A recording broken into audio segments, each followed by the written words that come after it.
What's going on, EoP sports fans? It's Wednesday night. It's 8:30. It's time for EoP. I'm Big Al. And I'm Joe Sheeran. And we got a ton to talk about with you tonight, guys. Happy Valentine's Day. So if you're at home with your loved one, your honey, your boo thang, whatever term you want to use, and you're cuddled around the phone or the TV and you're watching EoP, why? No, I'm kidding. Thank you. But no, check it. We got a lot to talk about tonight. We will have a little bit of a Valentine's Day theme for you guys going on. I remind you guys that this show is brought to you by our great sponsors over at phillysportstrips.com, dolansbar.com, sherrystickets.com, as well as cherryinjurylaw.com. All great sponsors, all great guys, all great organizations that make EoP possible. But real quick, before we get into it, I do want to bring up kind of the situation that happened today, because it would be, it breaks the fandom boundaries. It breaks all that stuff. For those, this was, the Chiefs, if you didn't know, won the Super Bowl against the Niners, which we'll get into in a moment. And they had their parade today on Valentine's Day. And there was a shooting at the end of the parade, more I guess when everybody was talking moments. And right now, from the last reports I read, so don't hold me to this, but there was one dead, 22 wounded, Jesus. A lot of them women and children. And there was three people. Originally I saw two, now it's up to 3 people arrested. I saw it was 2. Detained, or however term you want to use it. At this point, no information about what was the motive behind it. I mean, when you see 3 people, I tend to think there's some sort of more to it than just crazy man with a gun situation. Yeah. And I'm not going to sit here and speculate, but I'm just going to tell you that is what we know right now. Our hearts are all broken.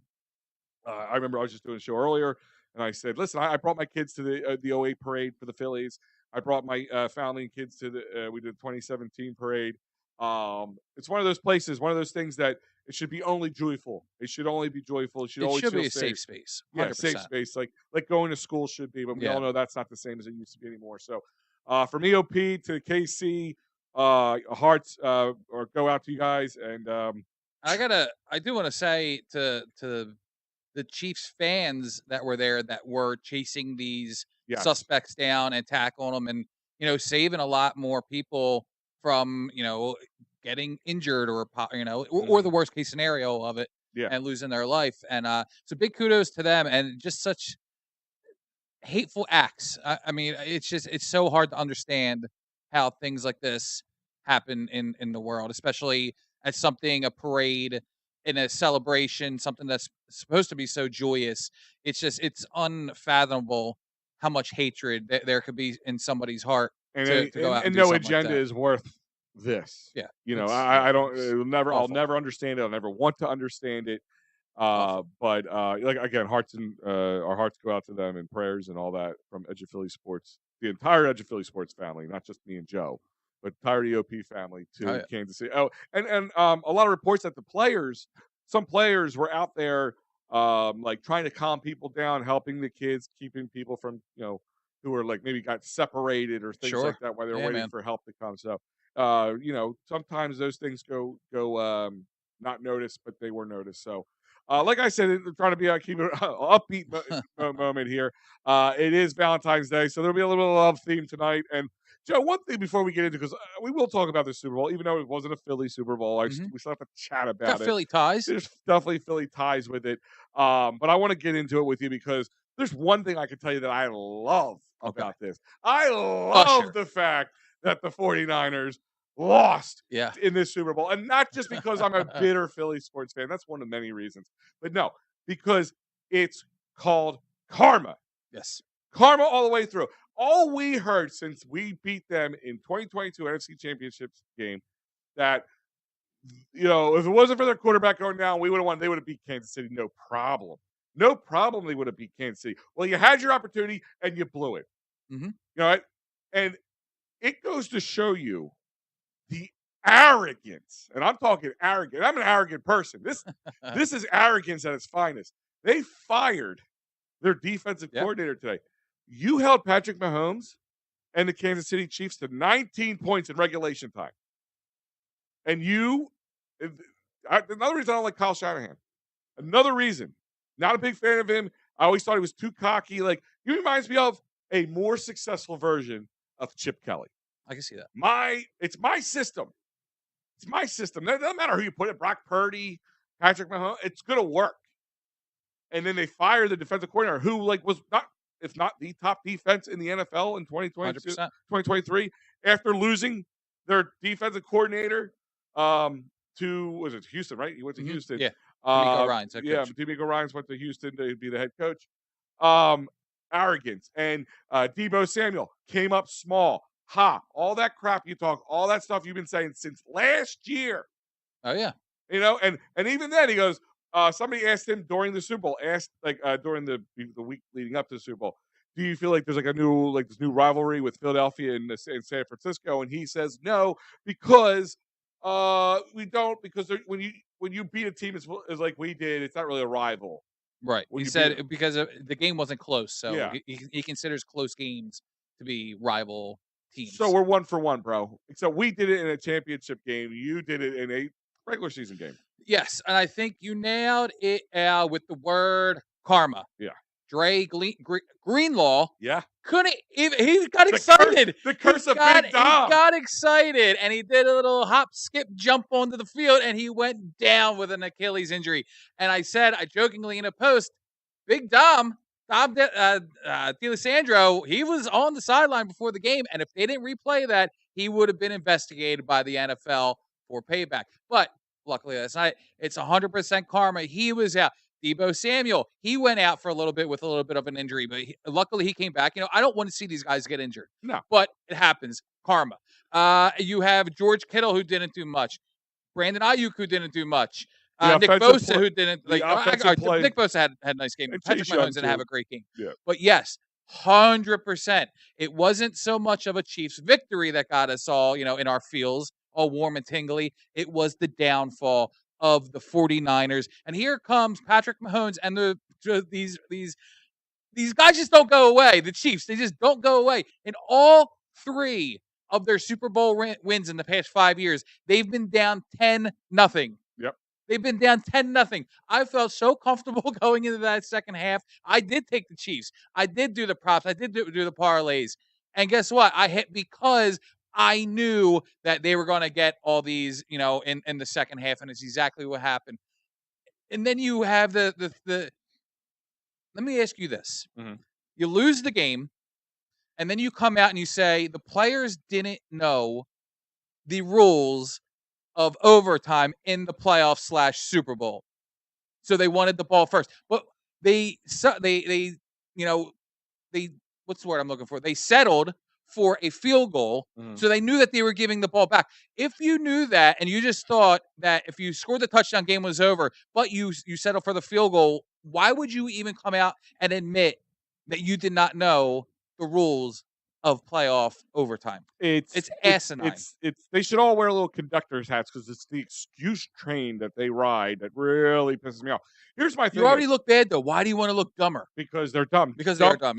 Yeah. Dumb. It's like just how it is. Like, it just play stupid games, you win stupid prizes. The old saying. But oh yeah. In fact, I'm sorry. In fact, Jason Kelce was reportedly texting Nick Sirianni when the Niners took the ball to start the overtime. The referee looked at him and he goes, "You sure? Yeah. You sure you want the ball?" He was texting him. Can you believe that the Niners just took the ball, knowing the overtime rules? What was the other word I used? Stupidity. What was the other word? Dumb. Arrogance. Sorry, that was my arrogance, not listening to when you said that word. That's ignorance, but that's different. But my point is, they both ended with ints. It's stupidity and arrogance, all kind of in a mishmash here, if you want to call it. You should always not want the ball in that situation. Yeah. In college, you should just want the ball. You should want to let the guys see what you can do, because if you could stop them, all you need is a field goal. Mm-hmm. And if they get a field goal, you need at least a field goal. And to win the game, you need a touchdown. You know where you stand. They're going to get the ball. There's nothing you can do about the other side getting the ball. So it's not. If anything, if you think about it, for the most part, the team that is on defense first is in more control. Number one, if you get a defensive score, you win the game. Game over. There's nothing you can do. So there's you go. That's number one. Number two, if you get an offensive score, they're going to get the ball back no matter what. No matter what score it is, field goal, touchdown, does not matter. they're going to get the ball back. At least you know when the second time around what is needed from you. Yes. You're an idiot, Kyle Shanahan. Thank you for being an idiot because you screwed it yourself. You lost that, and then you go out and fire your defensive coordinator who had a great defense. Scapegoat, 100%. I just don't. Why would you scapegoat somebody else? Anybody, I guess, because you can't scapegoat an offensive coordinator because in this sense, he is the offensive coordinator. Mm-hmm. And it was the offense that came up small. That was a very good, like I just talked about how good the defense is. They were a very good offense, one of the highest scoring offense in the NFL this season. Your defense did their job. You kept Patrick Mahomes under 20 points. That's all you should have to do in a Super Bowl. 100%. 100%. Stupid. And now can everybody outside of the Eagles fan base, can other people now admit that last year's Super Bowl was one of the greatest Super Bowls in history? And I understand we lost, but I can still say that because it was a great game. It was back and forth. Eagles lost. It happens. We saw the greatness of Patrick Mahomes and the Kansas City Chiefs once again this year. But now can everybody stop saying, oh, well, if Brock Purdy was playing, they would have gone out and they would have beat the Chiefs? Because, number one, not only did they not do that, but it was a piss-poor game. Mm-hmm. It was 10-0 at half. Oh, yeah. It was not an exciting game. No, it was a boring-ass game. I thought it would be more like our game, an offensive kind of back and forth with some defensive moments. Like, I think it would be more offensive heavy than it would have been defensive. Listen, the Eagles, as an Eagles fan, I would have loved to keep the Chiefs at 19 points. That would have been we would have been a runaway for us. It would have been a blowout. Idiots. I guess we last thing about the Super Bowl because we do have to move on. Mm-hmm. Well, it won't be the last thing. Andy Reid, Travis Kelce, your opinion? I think it's totally been overblown. And I have it up here on the screen for you. 100% overblown. Listen, as a guy who has, watched sports his entire life, played sports, coached sports, this is anybody have ever been in a moment in your life where it's a crucial big time moment. I don't care if it's a grade school, high school, college, or a professional championship game or whatever it is. You're amped, man. And this is a game where you're bred to be a warrior. So did he get mad? Did he scream? Did he do something wrong? He did something wrong. Sure. He got in his way. He didn't really, and people are like, oh, he shoved him. I'm like, no, he kind of bumped into him. Yes, Andy was caught off guard and he lost his balance. And he didn't even, I don't think he even meant to even touch Andy. Like, it was just, no, of course not. It was just like something happened when he was on the field. He's all amped up. This is the kind of guy he is. That's why he is who he is. Yeah. And that's what happened. It's like we want our cake and eat it too. We want these guys to be warriors, like we saw in the movie 300, and then they're supposed to act like proper people. Listen, he didn't do anything wrong. He didn't do anything egregious, I guess is a term I would use in this case. He did something. He probably should have taken it down a notch and controlled himself a little bit better, and not got that close that he should have touched his coach. But what he did with making him out the public enemy number one has just been complete BS. Yeah, 100%. I mean, and if you really look at it, I know people will want to say passion, and I don't care about that. They were not lined up on the 9-yard line. They're down. This is, a position of field where Travis Kelce and Patrick Mahomes have had such success all single season. I do feel like Kelce was a little taken back by why am I being, taken out for this play when this is, this is what I'm here for. This moment, it's the Super Bowl, the grandest of stages. He wants to be out on that field, not only to get the touchdown, but be a part of a touchdown if it doesn't go his way. I understand him getting fired up. Did he take it overboard? Yes, he did. Should he have not gotten in the face? Maybe, backed up a little bit? Yes, 100%. But it happens. Andy Reid, I thought, was such a professional after the game because you knew he was going to be asked. He knew he was going to be asked. Everybody knew. Everybody was waiting for him to be asked this. And he said, listen, I'm fine with it. It's not the first time. It won't be the last time. I'm trying to exactly remember what he said. Appreciates. He appreciated the fire that Travis wanted to be out there for his teammates and because it was a Super Bowl. He's got Tay up in the stands with Blake Lively. They're looking all good up there. Of course he wants to be on the field. Who wouldn't want to be on the field? I want to be on the field. I want to be on the field.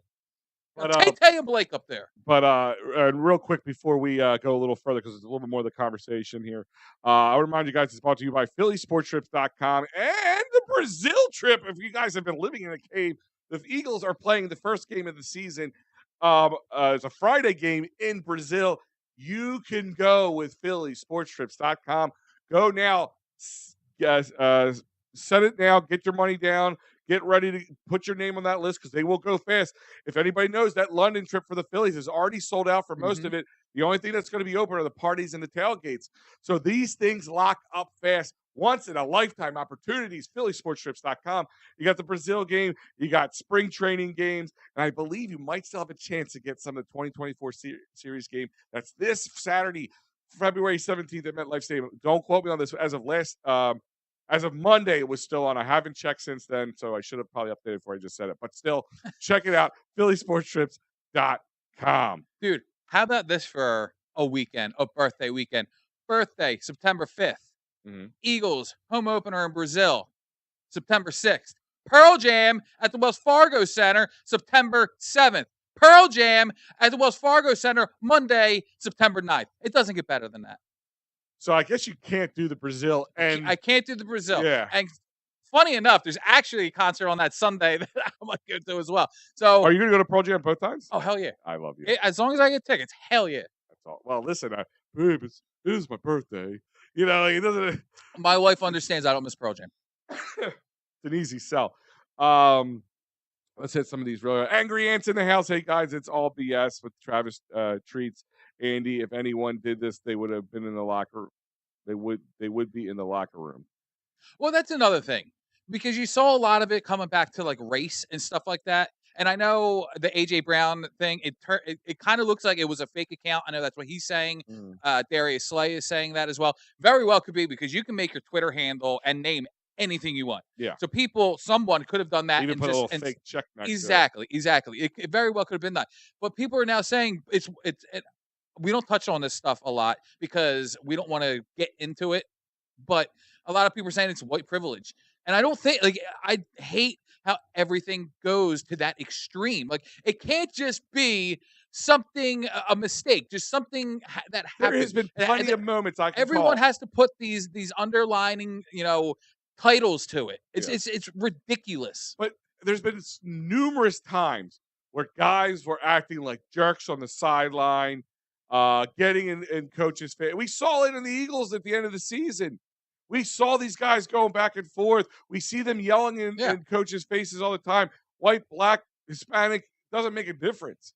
No, it doesn't matter at all. I've seen it all. And I've never said that person should be fired. We saw AJ yelling at Jalen Hurts multiple times on the sideline. That was early in the season. Did we bat an eye saying, "Oh, well, it's one of their faults because of this, because of example A, B, C"? No, who cares? They were best friends. You get heated on the sideline. It happens. It happened in the Super Bowl. Shit happens. And here's the thing is, they get heated. Again, excuse my language. It's all right. They get heated. Things happen. We see that in sports all the time. Like, nobody said, "Oh, well, you should be sending AJ Brown to the locker room." Right? No, I never said that. I never said that. Like, I'm saying it's not BS. I'm not saying what he did was right. I want to make that 100% clear. But for tempers to flare in a big moment, a big time, yeah, that happens. And I'm not. And they weren't playing well. No, they weren't playing well. You want, of course, he wants to be out Everyone wants Jalen Hurts to get in people's faces and yell and scream. Exactly. That's what he did. Now, did he do it to his coach? Did he bump a guy who's an older guy and it looked just the optics of it looked really bad? Absolutely, 100%, absolutely. But again, I don't think he meant any maliciousness towards him. No, is Travis any less of a leader because this happened? Absolutely not. Is Jalen Hurts any less of a leader because he doesn't get in the faces of people, player, coaches, name, whatever, and do that? No, he's not. No, they all have their own way. You can't. Everything's it's so overblown, and it's time to move on. And saying the game was scripted from the start because I saw lots of holding on the Chiefs and not called, and lots of other things showed up. It was scripted. People are saying it was scripted too because of the first down, going to the second down, and then right back to a first down. I've seen the video a lot. I mean, it does happen, but it was all kind of it was just mislabeled. Yeah, it's dumb. Again, people are just looking for conspiracy If theories. anything, listen, last year we had this conspiracy with the Hey, sod now. father. Yeah. Uh, last year we had the conspiracy with the sod father.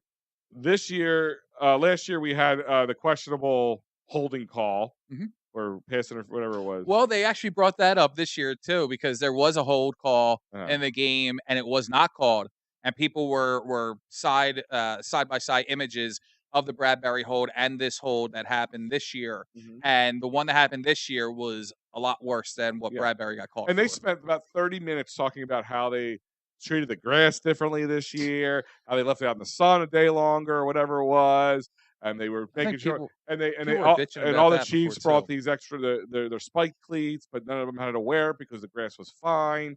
So again, the whole scripted thing.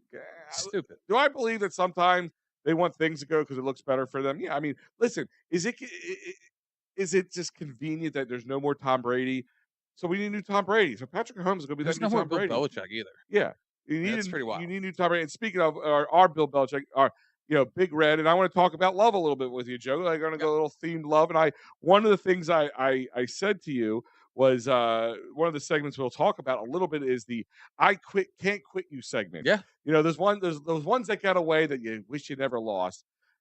Now, I'm going to ask this question. Does Andy Reid fall into that? Because I don't agree with it. But I want to ask you, because a lot of people kind of been like, well, this is why we should never got rid of him. Look at all his success, blah, blah, blah.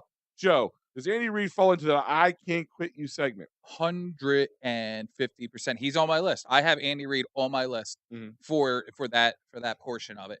Yeah, 100%. It was time for Andy Reid to move on. I believe he wanted to move on. He had stuff going on with his family. He lost a child. I think a brand new city, brand new start, brand new chapter in his coaching career. I think it was all the win-win for him and for the city of Philadelphia. As somebody who still is sitting here saying, I can't quit this man, I was right on board with everybody else saying it is time to move on. They have to figure something else out. It just wasn't working here in Philadelphia anymore for Andy Reid. Him going, and I've said this before. I said it last week before the game. I said I want Andy Reid, if it's not the Eagles and the Super Bowl, to win every Super Bowl that he's in because I want him to become known overall by everybody as the greatest head coach of all time over Bill Belichick. I can't quit Andy, and I have no problem with it. Yeah. But I understand people who feel the other side of that. I just don't want to hear about like, oh well, you're traitor or whatever. Like it's Andy Reid. He didn't do anything to you. People move on. Things happen. Yeah. Okay, like it's okay to be happy for somebody Yeah. else's success I just because it doesn't fall on in line with yours. I can quit him in the sense that no, listen, again, I agree with you. If he's going to be in it, I want him to win. I have no ill will to Andy Reid, and he was a good coach for us. And he literally sparked before Andy Reid, outside of the Dick Vermeil era, it was not great. Let's be honest. Eagles football was not great for many years, for at least a solid decade. Not to cut you off, but Mhm. the only thing I would say is if Andy would have stayed around, and this is very far fetched, Mhm. is there could be a chance that we could have Patrick Mahomes, Travis Kelsey, and Travis playing with his brother Jason. That's the only thing that I can look at and say, well, maybe that could have happened. Well, part of it is, and Andy Reid is even on the record saying when he was in Philly, he was making a lot of decisions that he should have been making, and or had to worry about, and would kind of bogged him Yeah. down. Cap issues that he was having, not being able to get the players that he wanted. He needed to move on. The Eagles needed to find out they had to move on from him to find out what they didn't have Yeah. and make the right changes. And he needed to move on because if he didn't, I don't believe that success would have been here. I can't even remember who the coach was after Andy. Oh, it was Chip, It wasn't was it? Chip. Yeah. Yeah, we were all That's excited. right. Yeah. And he's going to be on one of my lists later too. Uh, He's on everybody's I list. know, not the good list. But and real quick, just to end the kind of the Super Bowl conversation, we'll get back to that Yeah. list. Is some Eagles connections to the Super Bowl? Jason Kelsey, all over the place at He's Super awesome. Bowl. You see him here. Joe posted on social media here. He was hanging out with Adam Sandler and David Spade at one point. He was at the Adele concert screaming Eagles when she hasn't any Niners or Chiefs fans there. He was just having a good old time. He was at a blackjack table with Taylor Luan and Will Compton, who are the host of a podcast for Barstool Mhm. called Bussin' with the Boys.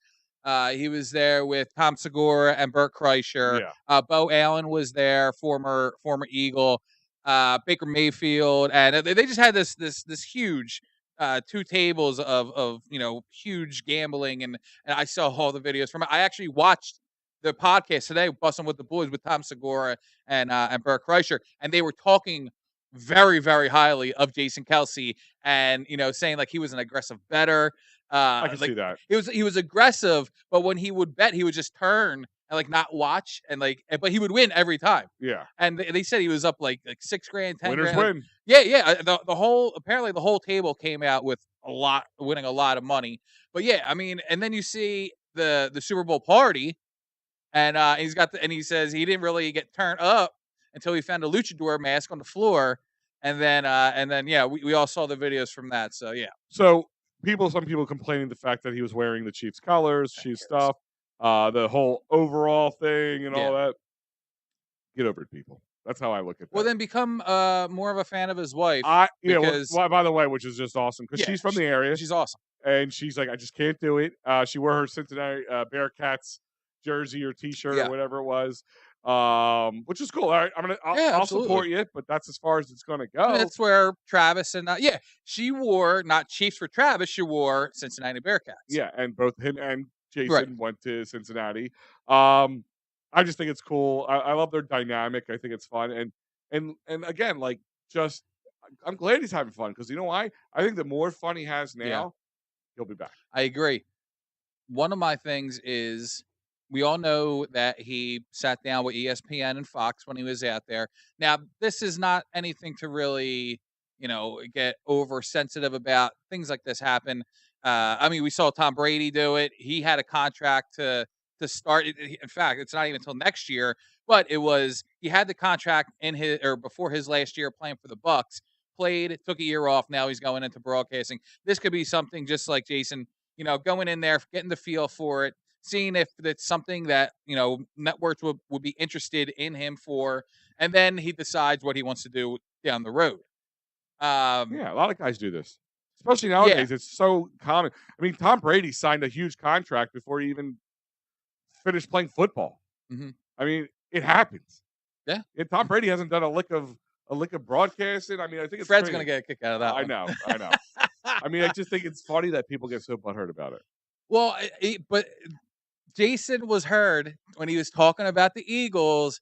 He was saying they instead of we. He was saying the Eagles, they got new OC. They got new DC. So he kind of when he was doing the broadcasting stuff.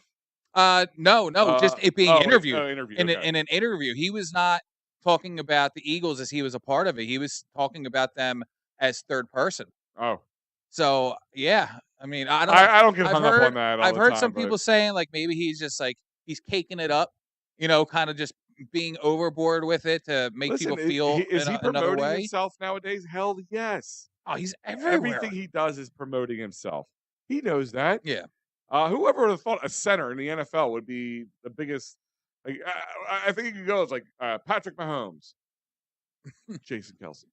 Like I mean, in the league, like just people follow around and follow on social media. Like it's just pretty crazy. Like the people like they get attached to. Like he's a center. It's just, do you get the other side of it from people, whether it be fans or just people who, have eyes and see Jason Kelce everywhere, and they're saying, "Oh, this guy again, the ego." He's.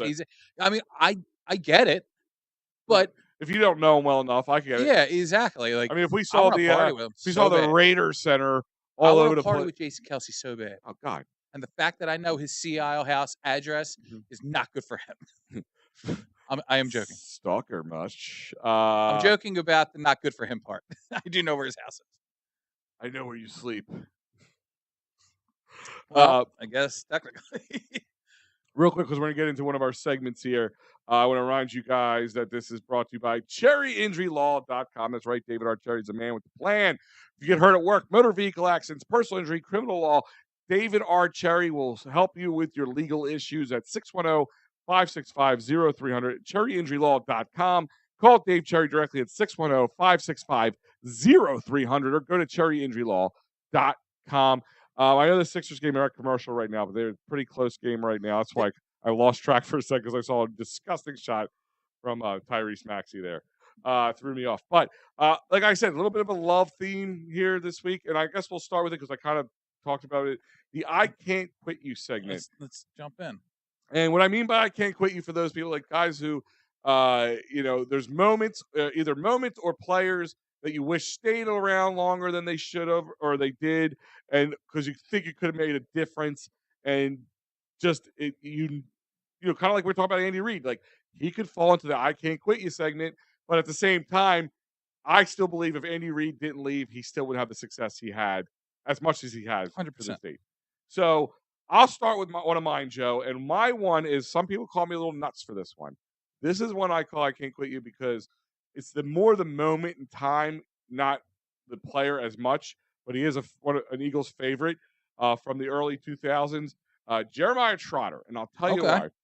why. Jeremiah Trotter, 99, he was here 99, 2000, 2001 Pro Bowler, right? He was wreaking havoc when he was here. Contract time came, wanted some money. Eagles refused to play him. Oh, wait a minute. Eagles didn't think they'd pay a linebacker that much? Who would have thought they had that mentality over 20 years ago? Well, they still did. He left. Of course, as we know, he went to, I guess it was the Redskins at the time. He went there and he signed a nice little contract and actually sucked. He wasn't really good at all. Yeah. While he played for Washington. But at the same time, we lost to Tampa Bay in 2002. And Mark Semino, remember that one? Yep. Remember he got just kind of handled. Semino almost made one of my lists. Yeah. No lie. Yeah. Well, I don't blame you. He got handled, which would cost them to lose what we all thought was a very winnable, but it should have been the first Super Bowl in our eyes for the Philadelphia Eagles. And then that was in 2002. Yeah, that was the 2003. That was the 2001. That was the Panthers, and then it was the Tampa one. And then he comes back and he's playing great again. And of course, we go to the Super Bowl in 04. So it's just that what could have been, Joe? What could have been if Jeremiah Trotter didn't leave? If they were just willing to make it worth his while to stay, we could have. I'm not saying he was the linchpin between winning and losing, but he could have been the difference. Sure.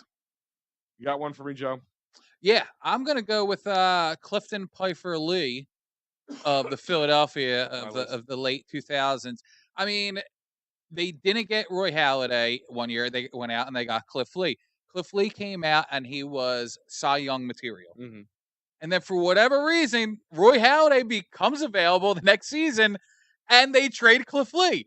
They could have had both. There was no need. In a weak trade, by the way. It really was. There was absolutely no need for them to go out and trade Cliff Lee just so they can get Roy Halladay. And then they get Cliff Lee back. And did they? Well, first, didn't they had to go out the trade deadline. Yeah. And that's when they got Roy Oswalt. They got Oswalt, yeah. And then they brought Cliff Lee back the next year. That's right. And they became R2C2 yeah. with Cole, Roy, and Cliff. And then there was Joe Bland. But yeah, I mean, there was Cliff Lee. Baby. Cliff Lee. I'll be honest with you. Cliff Lee, before I found my head over heels love for Roy Halladay, Cliff Lee was my guy. Oh, yeah. Cliff Lee was my guy, and I could not understand. We all thought when the whole Halladay rumors came out that there was going to be a pair. Right. Never at one point did we think that was going to happen. We thought we were getting Roy Halladay, and then it fell through, and they got Cliff Lee, and it was like, okay, now let's see what happens. And then he goes out, and he has a stellar year, and then Roy Halladay becomes available. And I just said this, so I don't even have to go over it again. But there was absolutely no reason for them to get rid of Cliff Lee. And then Cliff, I always hear this from people. He gave up a 4-0 lead in the 2009 World Series against the Yankees. Well, you know what? A lot of great pitchers give up 4-0 leads. It was absolutely nothing to still be complaining about. Was he only also pitching on like 2 days rest? It was something like that. I'm not making excuses. Cliff Lee, he could have been so much more here with Philly if they just would have just didn't trade him the first time. I still don't know why they did it. The next one I have is kind of was a lover's triangle. I can't quit you.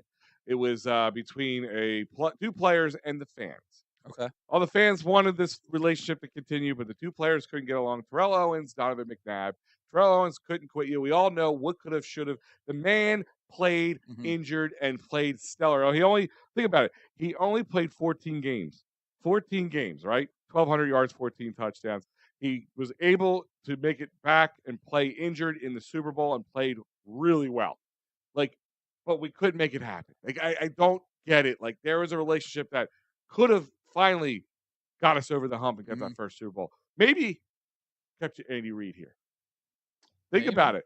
Think Well, about I it. mean, Andy left almost 10 years later. Oh, you're right.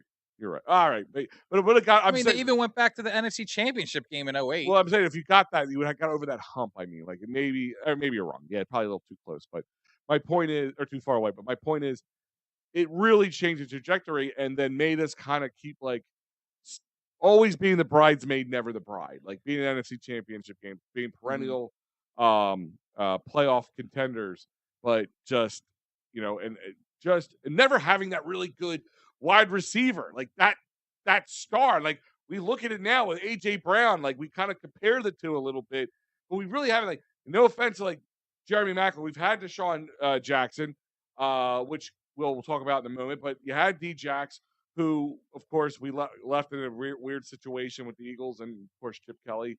But you never had Terrell Owens. We never had that premier guy.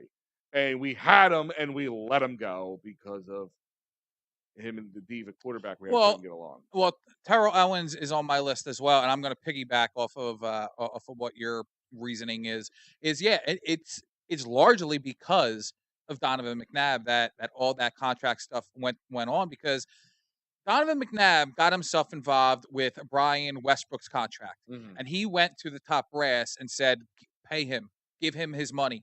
And when it came to Terrell Owens, McNabb did not do that, Mm-hmm. and Owens felt like he was slighted, he was being disrespected by the franchise quarterback who was slinging these record-setting balls to him, Mm-hmm. and he thought he was he just thought he was being hung out to dry, and you can't really like after hearing that, after hearing the reasoning and everything, the other side of the story, you kind of understand it. You get it. Yeah. I mean, That listen, Donovan he's a didn't go little bit of back. a diva. Right. But he was our diva.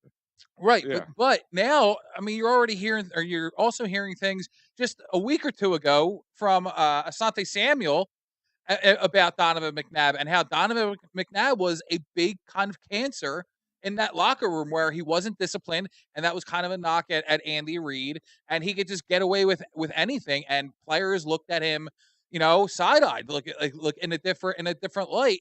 So going back to the Terrell Owens stuff, you gotta even though it didn't work out for him or the Eagles, you kind of understand where he was coming from a little bit more. So I mean, Yeah, it listen, sucks. I don't have I believe I'm on the side of Theo, and like the more you know, like listen, Donovan has had his moments, his not good moments we've Oh all yeah. seen. Even after leaving Philly, and he's even like like when Carson Wentz was having his good year, and then Jalen Hurts was having good. He always kind of like they're not as good. Yeah. Like I'm always he's very like he has a Carson Wentzy type like immaturity about him. Like he's afraid of somebody being better than him or being a bigger star than him or something like that. Yep. And 100%. I think it's an ego driven thing. And yeah, and that's why I'll never be behind McNabb as much as I should. Yeah, I mean, and I guess for context, Asante Samuel was talking about Donovan, especially in practice, throwing balls at the feet, something that he did many, many times in regular season games, something that we have all been, complaining about back then, on a daily basis. And it was something From that his wrist to Andy Reid, your ankles, I always yeah, said. exactly. Yeah, it was something that the QB coach, Andy Reid, nobody kind of really dug in on Donovan McNabb for. Yeah. So that is my next one. Joe, you got another one? Yeah, I'm gonna go with Chris Pronger. Uh, I got Pronger on here nice, too. nice. That one's a little bit different because it was medical. It was a head Yeah, thing. They like yeah. he wasn't allowed to be cleared to Life got in our play. way on that one. Yeah. I loved the playoff run that they had with Pronger. I think he was only with the team for like a year and a half. And it was an injury that took him out. And then it got like really weird because they traded him when he wasn't cleared to play. Uh, and then he kind of just I think they traded him to the Arizona Coyotes or whatever the hell that hockey team is out Yes. there. Always seems like we send our guy. Yeah, and then Pronger comes back as one of like the Did we send scouts, one of the Brizgalov out there too after we got yeah, rid of him? I think so. Yeah, and then Pronger comes back to Philly in a a top brass type of Yeah. situation.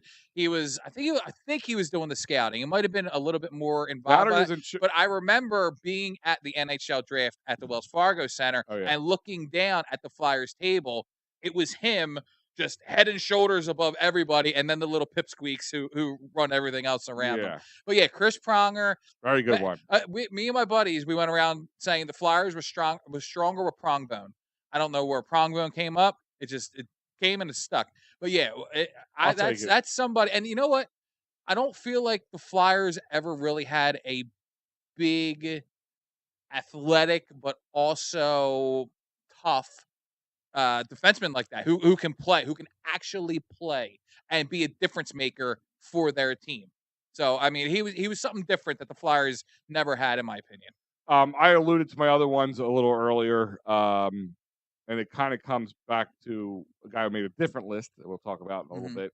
And it's not so much, it would have been a better team if they were still here because it's kind of a group one.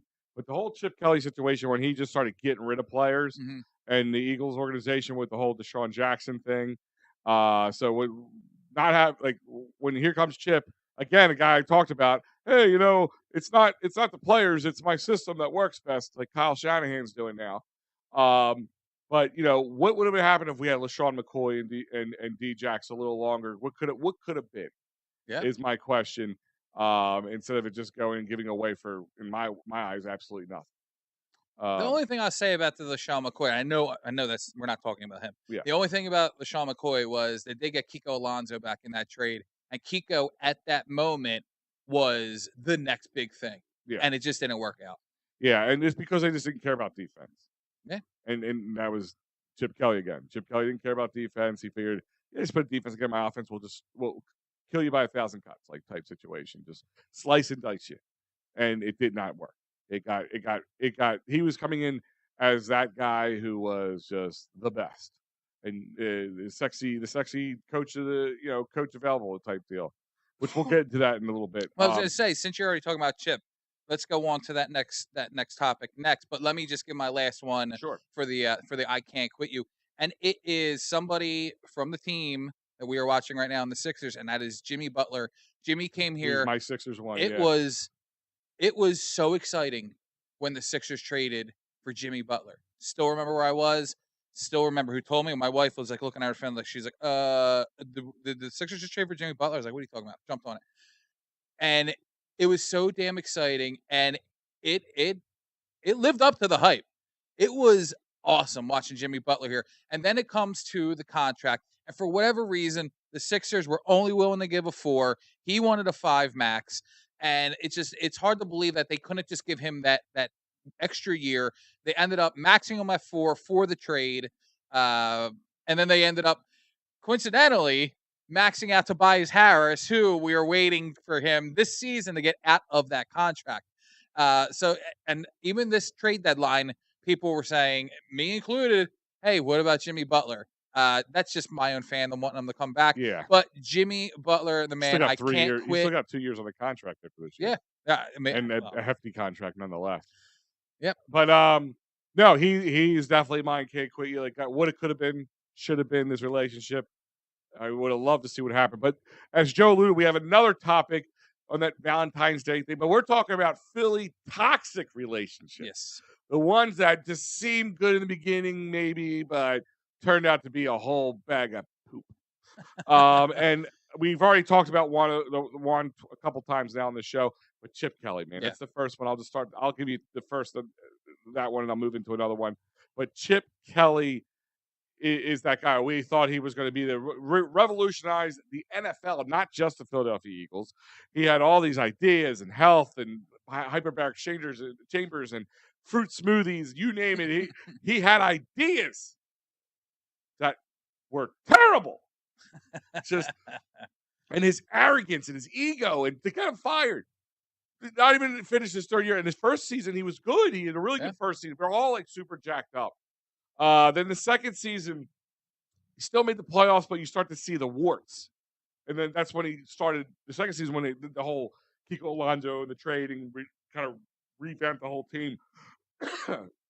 that was that was it. And then of course snubbing the owner, the Christmas party story, that whole 9 yards. And his arrogance just got the best of him, and ultimately everybody was happy to see him go, which led into Doug Peterson, which we all know where that goes from there. And he actually made my Doug Peterson made my can't quit yet. Okay. Because what it could have been, it. what could have been, of course, and Wentz. I get it. They got rid of him and said, let's keep him around one more time. I guess another one for can't quit you is Nick Foles. Yeah. Yeah, I can quit him in the sense because I don't know. The Eagles couldn't. They brought him back like 3 times. No, but I'm saying like I don't know, like if or we know, but I don't think I think that was it. Like that was the moment. Oh yeah. I didn't see that moment repeating itself over and over again. But I get it. Joe, who's your? Well, Chip Kelly is of course on my list, so I'll just piggyback off of what you're saying. I'm not gonna kill Chip Kelly for some of the moves that other people want him to. I was very much on board with him cutting Deshaun Jackson for a personal reason. A family member of mine had a run in with him, and he just turned out to, at least back then, not to be a very good guy. So I, for personal reasons, wanted him to be gone. LaShawn McCoy, again, I mean, it's hard not to be upset with that one because he's a franchise leading running back. But then again, the excitement of having a Kiko Alonso as a linebacker, I mean, that was exciting. So I'm not going to kill him for them. And and if I'm being totally honest, in the first year when it was the new, glitz and glamour of his offense, the no huddle, the in unison, everybody standing up, looking at the sidelines, seeing the picture in unison, going back down, running the play. I thought that was genius. Oh, we thought it was awesome to watch. We just thought, I said it was a whole new revolutionized way of playing NFL football. 100%. But with that, and the next year, it all becomes stale. It all becomes old news. Everybody, there's tape on it now. Everybody is learning how to defend the no huddle, I guess you can say. It was not so much I mean, it's hard. I mean, they made the playoffs the first year, and they weren't an awful team under Chip Kelly, but it was a lot of the behind the scenes stuff that you were hearing about, that you knew that he was being, I guess you can just call him a cancer. It's very unlikely when a head coach is also the GM. I mean, and of course he wasn't going to give that power back.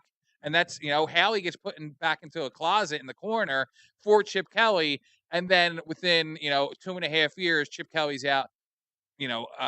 Haley is unleashed, back to his role. And we've seen what has happened since then.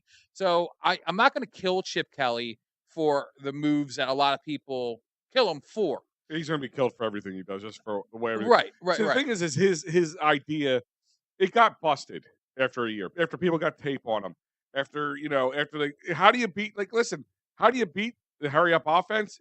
Why does it? I know it's not like this was a new thing. I beat it in coaching high school kids. It is not a hard thing to beat because what happens when you play hurry up is more mistakes are made, people get worn down faster, and then that means your offense. If you're not clicking and scoring every time, and your defense is coming out, and then you're beating them down, and then your offense can be methodical. That's how you beat it. There's always a way of beating something, and it wasn't revolutionary. It just was. It was new, and people kind of got caught off guard by it. But that was it, and then it was figured out. And then he refused to listen. He refused to believe that he wasn't the almighty god of football. So my next one, another Eagles coach, more recent. A toxic relationship with a guy might have been a bit of a snake in the grass when you didn't know in the beginning. Mr. Jonathan Gannon. Okay. A guy who ended up getting the Cardinals in a little trouble right at draft. We found out draft night that they settled with the Eagles, got a couple compensation draft picks out of the deal. No, all they got was a swap and a third. Was it a And swap? yeah, it was a swap of third round Which is picks a in the little third. lame, but It alright. was ridiculous. But, apparently he was talking to the Cardinals while he was supposed to be preparing for a Super Bowl, and then the Eagles defense was just non-existing against Patrick Mahomes and the Chiefs, that day, Oh, and sod father. yeah, the sod father and all Hmm. that stuff. So, Saga continues. and the way he just acted and on his way out and everything just didn't left the sour taste in our mouth and just you're supposed to be in a relationship with us and you're sitting there looking at the girl, the old meme where the guy's walking with his girlfriend but Yeah, looking back, like that was real life. and the girlfriend's like, what the hell, that was Jonathan Gannon right there. And real quick, I want to remind you that this Philly toxic relationship segment is brought to you by Sherry'sTickets.com. That's right, Sherry'sTickets.com, family owned and operated since 1946. Joe, sports concerts, as you know, theater Yes. options, they name it. I don't care where in the country you are, they have it. And they have it with no hidden fees and great prices. And you can use a great promo code to save 10% off. What's that promo code, Joe? EoP 10. That's right. EOP10 will save you 10% off at Sherry'sTickets.com. Sports, concerts, theater, you name it. Great prices, no hidden fees, and you will save yourself an additional 10% off using that great promo code. EoP 10. EOP10 will save you 10% off at Sherry'sTickets.com. What a ugh, watching this game. For anybody's watching, the Sixers are down 3 to the Heat. Sixers gave up an offensive rebound or a Yeah, defensive rebound. Awful play. it was an awful play, and they're down 3 right now with only 7 seconds left. So yeah. That was bad play Yeah. altogether. I'm not gonna get into it. But my Joe, that was my second one. What's your next one? Keeping with the trend of coaches, I got to go Ryan Sandberg, Oh, and it's bad timing because he just got diagnosed with yeah. cancer. But as somebody who had a lot of hype coming in as the Phillies manager, Because he was a minor league guy for a while. he yeah yeah Yeah, yeah and he was like he was killing it. in he was in the system, and then Pete McCannon was let go, and Ryan Sandberg was brought up and had a lot of hype, and at the first sign of adversity, the guy quits. He resigns from the team. Hmm. How disappointing is that? There was such promise with Ryan Sandberg, in my opinion, and then at the first little hiccup, he's like, you know what? I'm going to cut and run.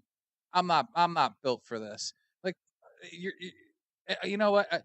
I'm going to leave it at that because I don't want to talk ill of the man who is ill. Ill, yeah. Uh, but I mean, that one really that was a kick in the dinghy with Ryan, Listen, who was outside, once a Philly for a very short amount of time. yeah, and outside of of course, is Godspeed with him with the whole medical condition. But yeah, the way that nobody's going to disagree with you on how that ended and ended bad. Um, My next one, I'll go a little Sixers since for those who didn't know, the Sixers just lost to the Heat right before the All Star break here. And I was all about bringing this guy in, um, Al Horford. Oh, that's a great one. Al Horford came in here and had great basketball, especially against Joel Embiid. Always going to be a bit kryptonite to him. And then came here and was just crap. That's awful. Like, just awful. Like we all thought, man, maybe he's just cooked. But then he gets traded away and he's good again. Mhm. And he's back with the Celtics in moments. I think we did a short stop at OKC, I think it was, after he They left traded here. him to OKC, And then yeah. he went from OKC back to Boston, Yeah. right? And he's been playing well for Boston even to this date. Yeah. So I don't know if he was a mole or whatever it was, and another Danny Ainge at the time, trying to put the screws to us. I think he was still there at the Mhm. time, yeah. Um, Yeah, he was definitely. but Al Horford, just a bad relationship. Yeah, my next one, sticking with the Phils for me, I'm going Michael Young. Michael Young was a I did, yeah. there you go, one. I was so excited for when Michael Young signed with the Phillies. He's a versatile player, infielder. He played I think he has like 5 All-Stars at shortstop, one at second. One at third. He played second base. He played for the Rangers for like 12 years, like 2000, 2012. They literally just retired Michael Young into the Rangers Hall of Fame. And you would think, I mean, coming from the Rangers with that type of resume, something to get excited about. And it Yeah. just did not work out here with the Phillies. He was only here for 1 year. And then I think he went to the Dodgers, and that was his last season. But yeah, that was a really big disappointment for me, Michael Young. If you want to stay with the Phillies on this one, Scott Rowland. That's a good Um, one. we just had that whole scenario where he was inducted into the Hall of Fame, and then he was Phillies Wall of Fame. well both. Oh well, yeah, you're right. It It was was both. both. And Yeah, remember, he was supposed to be here during alumni that's weekend, right. but he couldn't make it. They had a Scott Rowland Day, So and then dumb. remember he had Scott Rowland Day when he was here, and he didn't even play on that day. Yeah. Remember that? Hmm. Then of course called St. Louis baseball heaven. He was a good player, but he was That's a good one. bit of a jo when he was here and didn't respect Philly enough that it left a sour taste in this relationship with him. I was okay. I can't blame the guy at the time for wanting to leave Philly because Philly's organization was garbage at that time. I mean, it was '93 the last time we had a playoff run. It was early 2000s with him, so we're almost a decade into it. So I don't blame him not wanting to be around because nobody saw the '08 Phillies coming, and he couldn't look that far down the road. And listen, he had a lot more success. I don't blame him, and I don't blame him thinking that maybe of course, baseball heaven when you're winning championships, when despite the team that could barely make the playoffs, but just the way he acted on the way out and during his time here, and just never wanted to be ingrained into the city.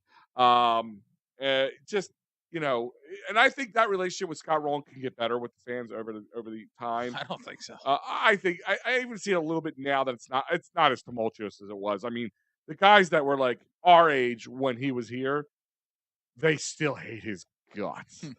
Yeah, Scott Yeah, Rowland. me. I hate him. Yeah, I still hate Scott Rowland. well, I'm saying even guys who are like 35, 45 years old range at the time he was still here. Yeah. I'm gonna flip to the Eagles, and I'm gonna go with somebody who just was released this year. Went on to the Texans, had a really good end of the season and playoffs with D'Amico Ryans at the head. I'm going with Derek Barnett. There was a lot of promise with him. It was 2017. He was the 13th overall pick in the draft for the Eagles, coming out of Tennessee, where he just beat up Reggie White's sack records. They were saying he had the special kind of bend, he had the twitch, he had this, he had that, and it was just a really bad fit for the Eagles with Derek Barnett. Like, we don't know what the hell I mean, I guess we know what they saw with the records and stuff, but it never worked out. And then, just in typical Philly fashion, he goes to another team and he begins to shine. So, Derek Barnett, that's my disappointment. Um, I'll kind of piggyback a little bit off the Derek Barnett one with the next one because there's probably a couple we can get over. And if you go by first round toxic relationships, the next one, Mr. Give me it. There's two of them. But one of them, Andre Dillard. Oh, okay. Andre Dillard is another one. Like, here's a guy who, like, kind of the same thing. Had the pedigree. We thought he was going to take over for Jason Peters. He was, and just, Mr. I can't play on the other side ever. Not willing to move, but just never could amount to anything, and just never worked and lived up to that first round pick. So I can kind of piggyback yours with this next year's first round pick from Derek Barnett. And actually, Joe, I'll be honest with you. Tell me I'm wrong. But from 2014 to 2020, or I guess 2021, all those first round picks at one point or another had a toxic relationship with them. 100%. And this is going to go my next one. Actually, I'm doing 2 in 1 because it has to do with the same person we already talked about, the same draft, a 1 and a 2 pick, and I'm going Nelson Aguilar, and I'm going Eric Rowe. Both Chip Kelly draft picks. Nelson Aguilar was the number 20 overall pick. Eric Rowe was the cornerback out of Utah who had a lot of promise. He was drafted by Chip in the second round of that draft, and both of them were bokehs. Nelson had a little bit of that moment surge. He had that moment. Yes. But then you have the guy who is catching babies out of windows, and he's saying, he gives that look to the camera. Unlike Aguilar, that put the nail in the Nelson Aguilar coffin for his tenure in Philadelphia. So I'm going with Nelson Aguilar and Eric Rowe, 1A, 1B. Well, I'll go along with a 1A, 1B too as well. Keeping with that first round toxic relationship, I got two of them for you. Bring it. Carson Wentz. Done. I mean, if it wasn't for Carson Wentz, we wouldn't have a Super Bowl. That's what I'm saying. It was a good relationship in the beginning, but after that, after we kind of saw the emotional immaturity, that's a good way to put it, and how he acted when things just got a little tough or a little pressure. It ended up the relationship ended bad. He wanted out of here, and I still don't blame him totally for that, but it was just not a good relationship. And Jalen Reagor. Jalen Reagor's on my list as well. Jalen Reagor is another one. At first, I didn't blame Jalen Reagor. I was excited for the pick at first. I was. I was excited to a point, but I also didn't blame him. He didn't. Again, it's like people get upset about Tobias Harris with his contract. If it wasn't for his contract, you don't love Tobias Harris. Sure, it's the contract you don't like, not Tobias Harris, the player. But if you're going to pay me that much, I'm going to take it. So at first, that's kind of how I felt about Jalen Reagor. But then as he's like cockiness, and then when he got traded away, and he's like, I can't wait to play. It was also the Justin Jefferson thing. Yeah, like Jalen Reagor didn't help his own case, I guess, as well as we get into it a little further. Yeah. But I'll give you one. Do you have another one for me? I got one more. It's my last one. Go ahead. I'm not even going to explain this one. I don't think so. It's that a lot of them you don't have it's to. It's that in your face. Nobody's going to be like, oh, well, I wonder why he picked that one. And that is Mr. Ben Simmons. 2 words. That's all you need, Ben Simmons. Mike Green. I'm 56 and I hate Scott Rowland. There you go, Mike. Yeah. Love it. I mean, that's a toxic relationship at best. And, of course, you got to think of J.D. Drew when you think of Scott Rowland and hated players in Philly. Yeah. Damn, that should have been on the list. That was like a one-night stand. That wasn't even a relationship with J.D. Drew. Yeah, I know. The batteries. Yeah. So. It's funny because J.D. Drew's name got brought back up when Cutter forced the trade from the Flyers, saying he didn't want to play here. So everyone starts saying, all right, well, he gets the J.D. Drew treatment next time he comes. Yeah. I'll shoot off the rest of mine. You said Ben Simmons, he's on here. Donovan McNabb, because that didn't really end well. It was a good relationship, but didn't end well. And then he's still the franchise. I'm not sitting there saying quarterback, but he's the best quarterback in their and it kind of goes along with my next one. Sometimes toxic relationships either are toxic beginning, but can get better later on, or start well and then they get toxic. The man threw 4 touchdowns on a broken ankle. But how it ended made the relationship, in my eyes, a little toxic at the end. He got traded to a divisional team. Like they didn't have any faith in him. Like they just got rid of him. He was cooked. He was cooked. Another one who's beloved right now, and it might be for young people to understand this, especially when you watch Sunday broadcasts with him on there, but had a very toxic relationship when he was here, up until almost this Hall of Fame induction, I think it was. It was from Mike Schmidt. Yeah. He was like on the record saying things like, if I was anywhere else, I would have probably done better because I would have the support of the people, like in Chicago or New York or something. He said things like that. He did not have a very mature relationship while he was his tenure in Philly. Now, I know a lot of people who said he's an a-hole. Yeah. No, Schmidt has said he wishes he handled situations better back then. Like he knew he was being. He brings it up on those Sundays with Schmitz. He's brought up times when things weren't like. Stop that. What? The Sundays with Schmitz is so boring. You don't Phillies like it? No, the Phillies do not need Mike Schmidt on Sundays. I like the fact that they're not just putting him on there with one other guy. I like the fact that he has to be on there with a platform of people. Yeah, I like a little sprinkle of Schmidt. I don't think if it's just Schmidt, I'd be probably a little bored by it. I'm over it. I do like Mike Schmidt though, but that's my thing. Is like, yes, that was a toxic relationship that got better. He matured, and he even said like, "I forgive you, you forgive me" at his Hall of Fame speech. Like, I want to move on, and he matured. So God bless him for that. But it was at one point a toxic relationship. I don't think I really have to get into this one as much, but it did start the process. But the Andrew Bynum, the relationship that like, they promised you the world, but never put a ring on it, but like never put his foot on the court to play. He went bowling, put his finger in a bowling ball. Yeah, and then one more is Ila Brizgalov. Just what a weird relationship. He's a weirdo. Yeah. Humongous. We'll do the last bit here, and this one's a little bit easier. We can go a little quicker for it, but Philly sports crushes. Like, your man crush. We always said, like, I love this man. I want to hang out with you. We already talked. I think me and you on the top of our list, or tops of our list, have the same guy in Jason Kelsey. Of The course. guy you want to hang out with. If he called me right now, said you were my best friend, I'm like, yes, we are best Oh, I didn't friends. show right now. So, bye, Al. Yes, and I would be like, Joe, you should be doing that. I'm going out for Valentine's Day. Bring me with you. Like that. No, he's mine. Yes. Stakes are on me. Let's go, Jason. But oh, you're invited. but yeah, I right there. I think Jason Kelsey. It's part of most people's list. Anybody who doesn't like Jason Kelsey, you're a crumb bum. Yeah, I mean, another one is Bryce Harper. I mean, he's on everybody's list. Yeah. No surprise. Knows how to. Unlike Mike Schmidt, he knows.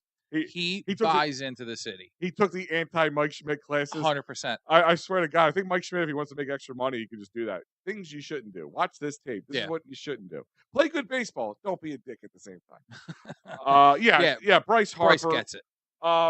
Back to another one I'm sure makes everybody's list. Brian Dawkins. Sure. Just the energy, the passion of that man, the speeches that he would give it. And another one that fell into the I can't quit you because gone too soon from the Eagles, then to Denver. Brian Dawkins kind of falls into that category as well. You see that, yeah. That's a good one. I'm going with Roy Halladay. I mean, he's another one who wasn't here that long. 2.5, 3 seasons. I think it was 3 seasons. But in his last season, you could just see that he just didn't have it anymore, and it was time for him to hang it up. And then, of course, the tragedy of his personal plane, the one he was flying, goes down. And then you see the documentary and you read the book and you just see like the demons he was going through, and it takes it from a guy who you're a fan of on the field to understanding and feeling compassion for the human being that he was, and some of the toxic stuff that he was going through, whether it was mentally or what he was putting into his body. Sure. And I think it's like sometimes people go, oh, he's a millionaire playing a sport. What do you mean he has a rough life? Well, when sometimes that kind of pressure can build down on you, and he put that on himself a lot. He expected perfection, and which did show up at times in his games, but the demons that haunted him to make that happen sometimes definitely outweighed the good. Yeah. But no, great one. I mean, like I said, I met the man, and the first time I met him, he ignored my existence.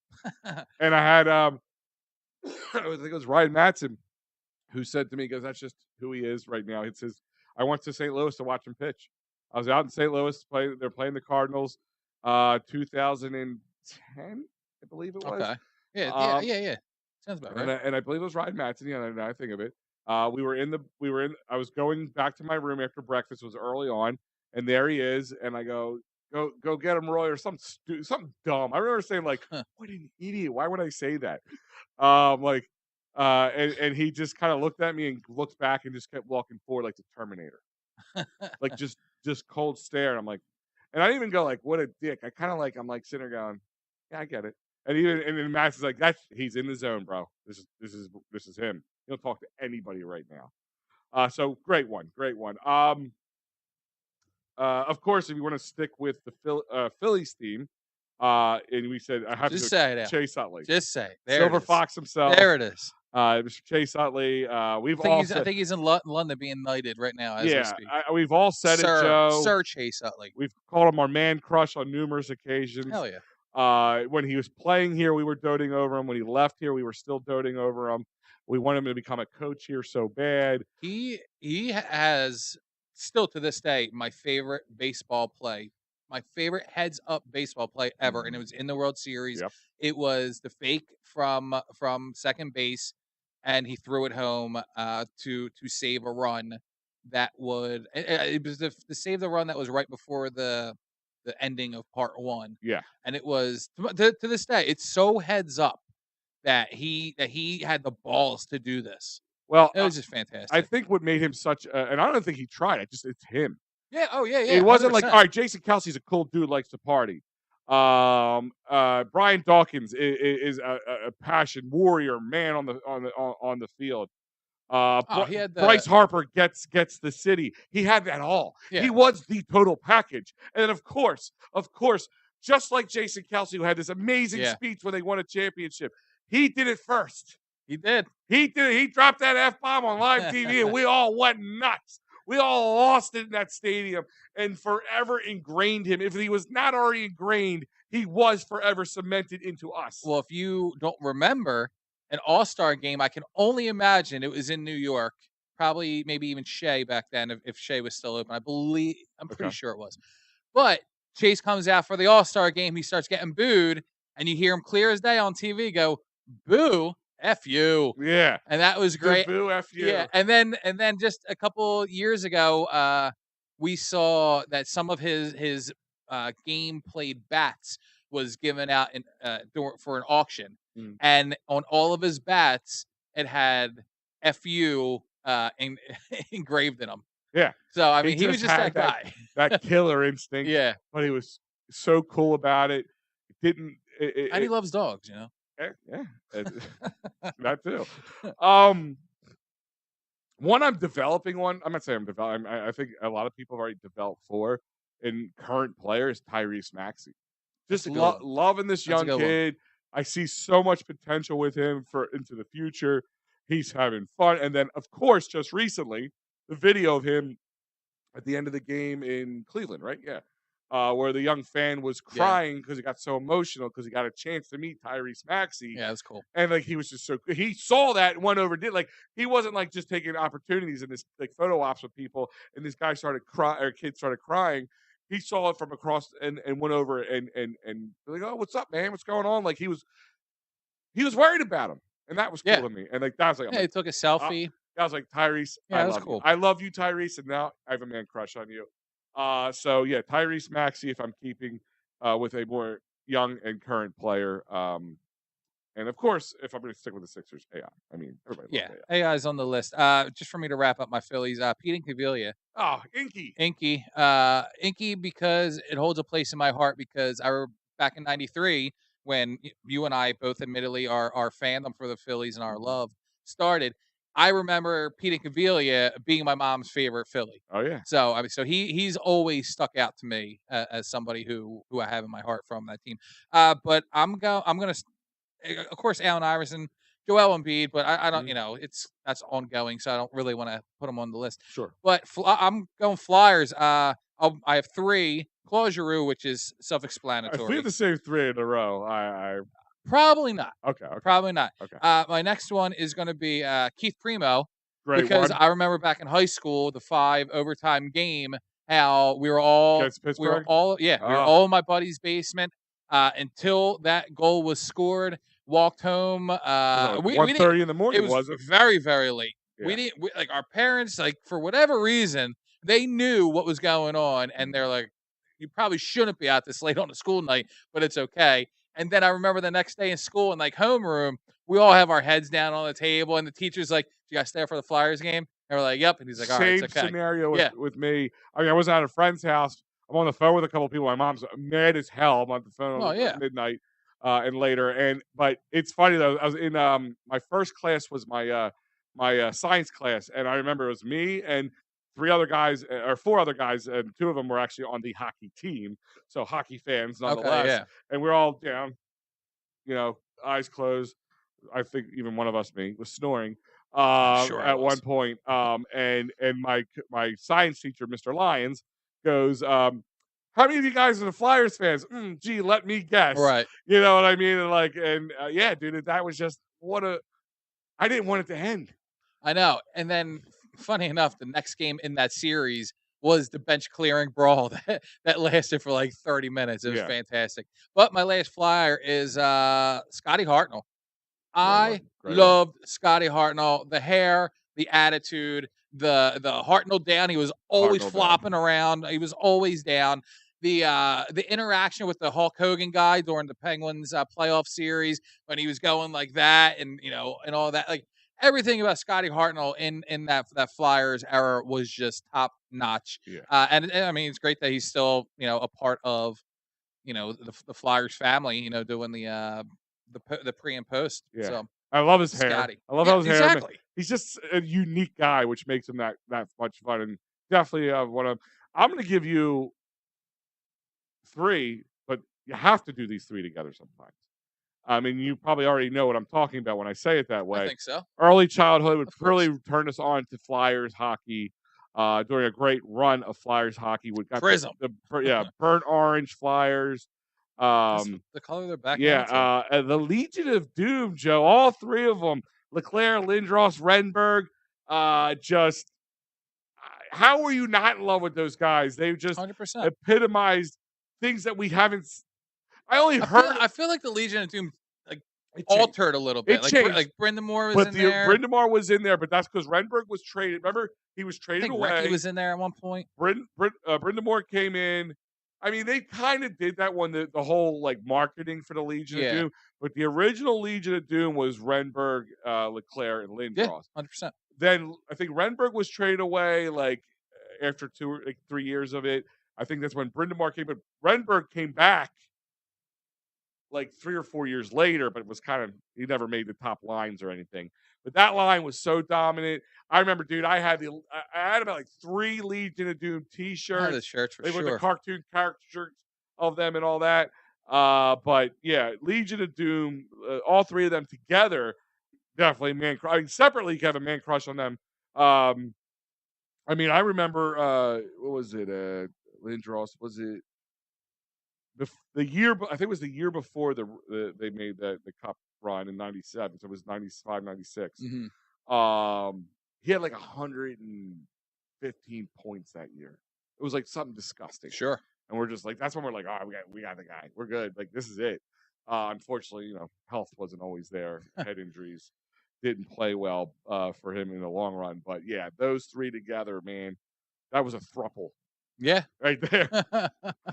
So Legion of Doom, and that brings me to the end of my Philly sports crush as well.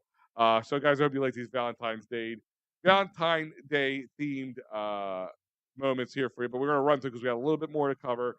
Because I'm sure the Sixers post game show is about to start soon here. Already on. Is it already on? They're on. All right, good. So we don't have to worry about running over them. We already have. So real quick, I want to touch on since we are talking Sixers, and let me switch it up here. Some new additions to the Sixers, starting here with Mr. Buddy Hield. I don't know why I just blanked on his name for a second. Well, obviously this is pre this game. I don't know what his stats are. This was from up to the Cleveland game, I believe, right? Because he's only this is his 4th game. This would be his 4th game, so this is not including tonight's stats. But yeah, Buddy Hield, who one of those guys I thought would have been here sooner. I always thought he was going to wear a Sixers uniform.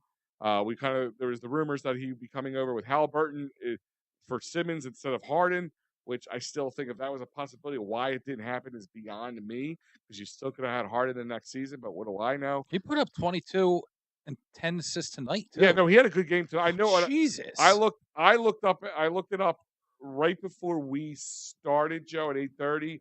I believe he had 17 points by that point. Wow.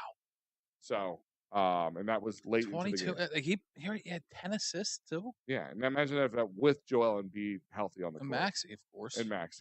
Yeah. So, he's already kind of making himself felt. I mean, right now it's hard to get behind these Sixers. I know it's a rough product right now. They still have guys starting to learn how to gel with each other, and then of course with Buddy came another. Well, we're waiting to see him. He just signed. He hasn't played yet. Philly's own Kyle Lowry has joined us. Joe, what do you feel about these moves so far between Buddy Hield and Kyle Lowry? I love the Buddy Hield move. Buddy Hield is somebody who I really wanted the Sixers to draft. I remember watching Buddy Hield just shoot lights out in March Madness. I want to say he played for Oklahoma. Don't quote me on that. I think it was. I think I just remember it being a red and white jersey. That's besides the point. I love that they have him. I would have welcomed the trade for him with the Simmons and Halliburton, whether it's true or not. I'm really impressed how much he is contributing right now. Mm-hmm. There was really no kind of lag. There was no build up of the chemistry. It seems like it's already there. He's averaging over 20 a game. I mean, what more can you ask for, honestly? Yeah. Campaign, he has been playing well. I just looked up his What a stats. He great didn't name. have a great game. He had 2 points, not every game is gonna be great. I No. mean, they're not gonna be all Buddy Hield type games. Yeah. And Oubre was fouled out of this game. He only had 9 points. He didn't have a great game tonight okay. either. Looked like Paul Reed. Paul Reed had a nice game. Okay. But again, that's not what we're talking about. The Kyle Lowry one, I love it. I love when Philadelphia players come back home to play. And I saw his Instagram post the other day, and it was, that song, I'm coming home, I'm Yeah. coming where I'm coming. Like, I saw that, I got goosebumps, and I was like, all right, like, I know he's not going to go out there and be a barn burner. I know he's not going to go out there and set everything on fire. Like, I think he's going to be a role piece. He has experience. He's a winner. He's won a title with Nick Nurse. So there's, of course, they're familiar with each other. Yeah. What I don't get is they're not bringing him out until after the All-Star Because he hasn't played in 2 weeks. And I they're saying understand they're that, getting games. I'm afraid he's cooked, dude. I really am. but what are they expecting out of him? I don't know, and that's my point. Are they expecting him to be a good bench player to come in and spell Tyrese Maxey, or to be able to stretch out Tyrese Maxey in a little bit situations? I don't know. I don't know what they expect from him, but he's not.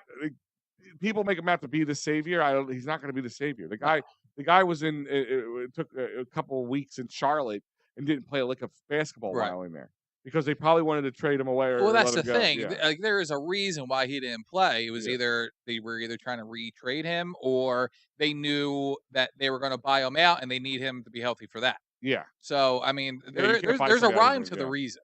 Yeah. But just to give you a heads up, so Paul Reed did have 18 points tonight, so he did pretty well there. Buddy Hield had the 22, like you said. Tyrese with 30. Ricky Council, man.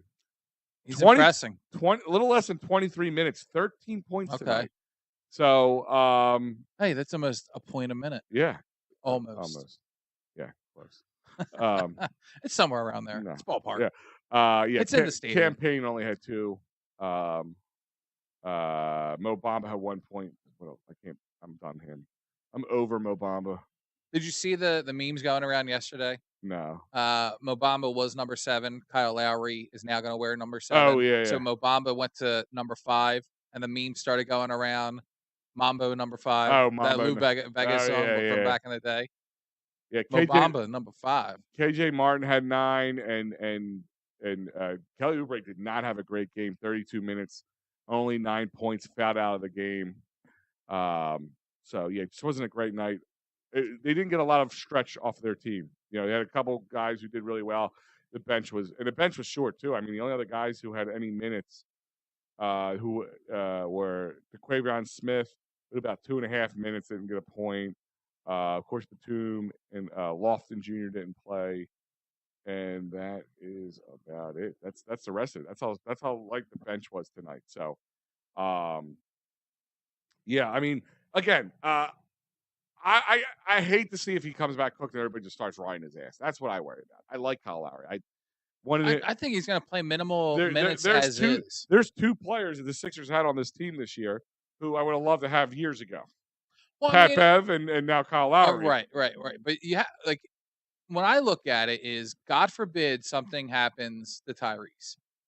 I feel comfortable with Lowry being there, who has the experience and the relationship, the familiar relationship with Nick Nurse. So who's to say Nick Nurse can't get that ounce of play, above average play out of him like he did in Toronto? Yeah. No, you're right. I'm not saying he can't get it out of him. I mean, leave it to Nick Nurse able to squeeze every the juice out of him. I'm aware. I don't know why I just don't want to see it go bad. I guess. Yeah, they still have 2 open roster spots, right, for buyouts. Yes. Why haven't they? Are they just waiting for the right? I don't know. I would love to see Mo Bamba come and bring in another center at this point. Anybody at this point. I don't know why they just don't bring back Marcus Morris. They can't. Why? Because you can't buy out somebody you traded away. That's the whole LeBron rule. Yeah, but it's like, so you can't tamper. Like, oh, we're gonna. Well, I get that, but it's not the Sixers' fault that the Spurs he was traded after the trade and then released. So they could bring back Korkmaz, as you're saying. Oh, Christ. No, I'm just kidding. I just find that funny, and no offense to Korkmaz, but the situation is hilarious. Guy who wanted to be in every trade finally gets in a trade, and now he's on no team. And now he has no team. Yeah. I don't know the rules to that. This is where Freddie would be nice to know. He might have known better than me. I don't know the rules. If I know you clearly, I don't. I thought you can't do that. I don't think you can. I'm not sure. I don't think you can do that. I think that was the LeBron rule where they were doing that because you can't trade somebody away and then they release him and then pick him back up. But what if there's 2 trades? Like it's was not he traded twice? Yeah, he was traded. He was traded to Indiana. Okay, and then he was traded to San Antonio. Okay, so that might be. That's what I'm saying. It's not the original team. Okay, so I don't know where that him out. I don't know where that they'd be getting back. Like it's a second team. I don't know. That could be the loophole because I guess it'd be hard to set up that shenanigans. But listen, you could be completely right, and that's why he's not back with the Sixers right now. So I don't know. Maybe they're waiting for a Lopez to be available or whatever it is. I don't know. But it's weird that they have the 2 roster spots still open when half their, if not more than half of their team, are still injured. Embiid, Covington, why am I drawing? Oh, D'Anthony Melton. I mean, they gotta get these guys going. What are we doing here? Tyrese has missed some time. Yeah, Tobias got a lot of has injuries too. I mean, it's not just Embiid's the big one, but Rocco was a guy who couldn't play a lick of basketball for us since he's been here. He played like a little bit, then he fell off. Melton has been hurt a lot. They kept saying, "Oh, he's day to day," and that day to day's been like since like December. So here, let me see this. I'm trying to see if I can find this, if they can do this or not. It's not a big deal. Yeah, I'll have to, if Freddie was here, we could talk back and forth. I'd read this a little bit more, but yeah, I don't know exact rule, and I was trying to look it up. But changing gears to the other team at the Wells Fargo Center, a team that we were very high on before the All-Star break for the NHL, had a bit of a skid, which I remember talking with Matty B doing the post-game show, the last game before the All-Star break. I wasn't making excuses, but I'm like, do you think? And Joe, we talked about a little bit. Do you think the Cutter and, of course, the Carter Hart situation played a little bit into that slide? I can see the Hart thing being more of a thing between in the locker room, yeah, than the Cutter thing. I mean, that's some serious stuff. Yeah. Guy you respected. Yeah, he has officially been charged. Mm-hmm. There is something there to it. Yeah. Possibly. Oh yeah. Yeah. You get charged for anything. You can get charged, and we're not even going to know until at least 2026. I think that guy's career's over. Unbelievable. Which if something went wrong and he did something wrong, then he deserves every last second of it. But I would hate to come to find out that something did, and not just about for my own take as a Flyers fan or anything, but like I hate to see a guy can't play hockey again for 3 more years and come because the process was so slow, and when he finds out that he's not guilty of anything. Right, because you have to think back to the Duke lacrosse story, where all those kids were charged and accused of this stuff, and then it turned out that it was all BS. And if that is the case, then that really sucks for these 5 guys who, are really, their careers are probably over. I don't see how they get another contract or even another shot in 2 to 3 years. But then also, if they did do this, it sucks for the victim that she's not going to get any justice out of it for at least the next 2 years. Yeah, same thing. It's those crazy ass Canadians, man. Yeah, and I don't know what they're doing up there. I don't get that a court doesn't start for 2 years. That just makes that's unless they have some damning evidence. There can't be that much crime in Canada, right? We never hear anything about Canada, other than they suck. Yeah, but now they've been back. They're 4 games back since the All-Star break. They're 4-0. I'm just gonna keep moving past that one. 4-0. Forgot where we were for a second. Yeah, 4-0. Since the All-Star break. This is the picture from the other night when I think it was what was it they played? Was it Winnipeg when he had the Gordie Howe? Oh yeah, TK. Yeah. So here's one guy. What's been good about this team, like really like inspiring, I guess, about this team is that it's up and it's not just one or two guys. It's up and down the lineup. Oh, yeah. Young guys like Paling, Tyson Who Force, was just extended. yeah, looking like a genius with Yeah. that one since he's been playing. Tyson Forrester, Morgan Frost, all these guys. It's just everybody's contributing. I mean, I did the post game show for the last game, and I think we had. I think I said, yeah, I wrote it down. There was like 11 points between uh, um, 9 players or something like that. It was like something crazy like that. But you had a goal. Everybody's eating. You had 5 goals from 5 different people. That's and that's not just that game. A lot of games. Like I said, this was just a one night with Travis getting the Gordie Howe. For those who don't know what it is, it's a goal, an assist, and a fight. And it was funny because I'm like, I remember when because he had the assist and the fight. The fight was first, the assist was second, and I'm sitting there going, "Oh no, the fight was first and the goal was second." I'm like, "Dude, he is good. He's going to get." And he ended up getting the Gordie Howe hat trick before the end of the first period. So, that's right. It was and then the first breaking tonight, Joe. Yes, right, probably about an hour before we went on the air. Another flyer, Sean Couturier. They finally gave up the C to somebody. Scortorier. I just made that up. Right there, Al. Joe, that was just podcast magic. That's what we call marketing genius right there. But Sean Couturier finally gets that C. I mean, since Torts has been here. Yeah. Nobody had the C, right? Nobody had the C. The whole time. Right. So it's the first time, the 20th captain in Flyers history, and first time since Torts has been here. What, 3 years? Yes. So that's pretty crazy if you think about it. They didn't have a captain. Well, it's just the philosophy of John Tortorella. Like, you get in here, you bust your ass, and you show me that you deserve it. Yeah, and I mean, you just got to be inspired and happy and just excited, I guess. The trajectory of this team is definitely a much higher nobody expected this angle than we thought it would have been at this point in time. Yeah. And what, they still have the trade deadline? What, the very beginning of March? I want to say. Yeah, it's almost exactly a month between the NBA and it's like March, around March 10th. It's like right before legal tampering or something like that for the NFL. So yeah, it's kind of weird if you think about it because I think it's early April. It's only a month before the season ends. Yeah. So the trade deadline. It's more for the playoffs. Yeah.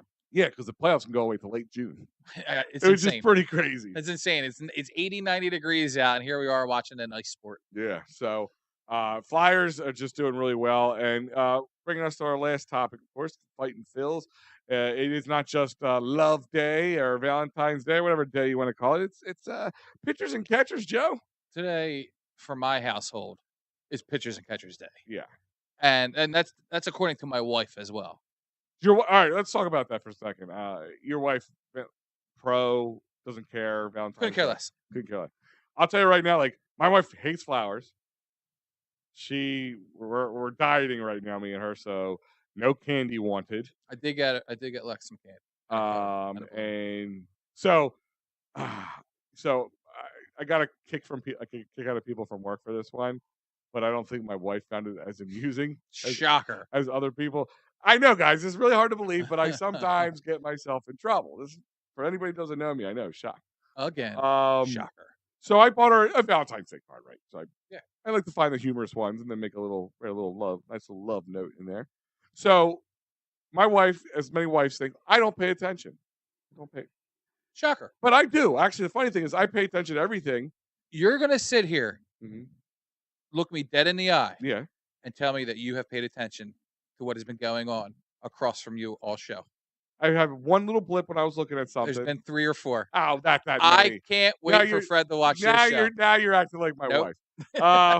But she made me and her got in an argument. We kind of went back and forth. She goes, we were talking about a friend about movies and going to see movies and whatever else have you.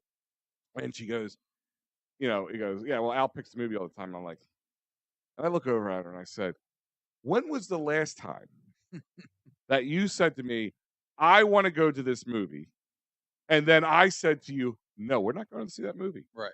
She goes, oh, just recently you said this about one movie. I'm like, which movie? I don't know. I was like, what's the name? I was like, you can't even tell me the movie that was recent. It wasn't like it was a long time ago, and you can't tell me. I said, no, I have never told you no to pretty much a lot of things in your lifetime. Right.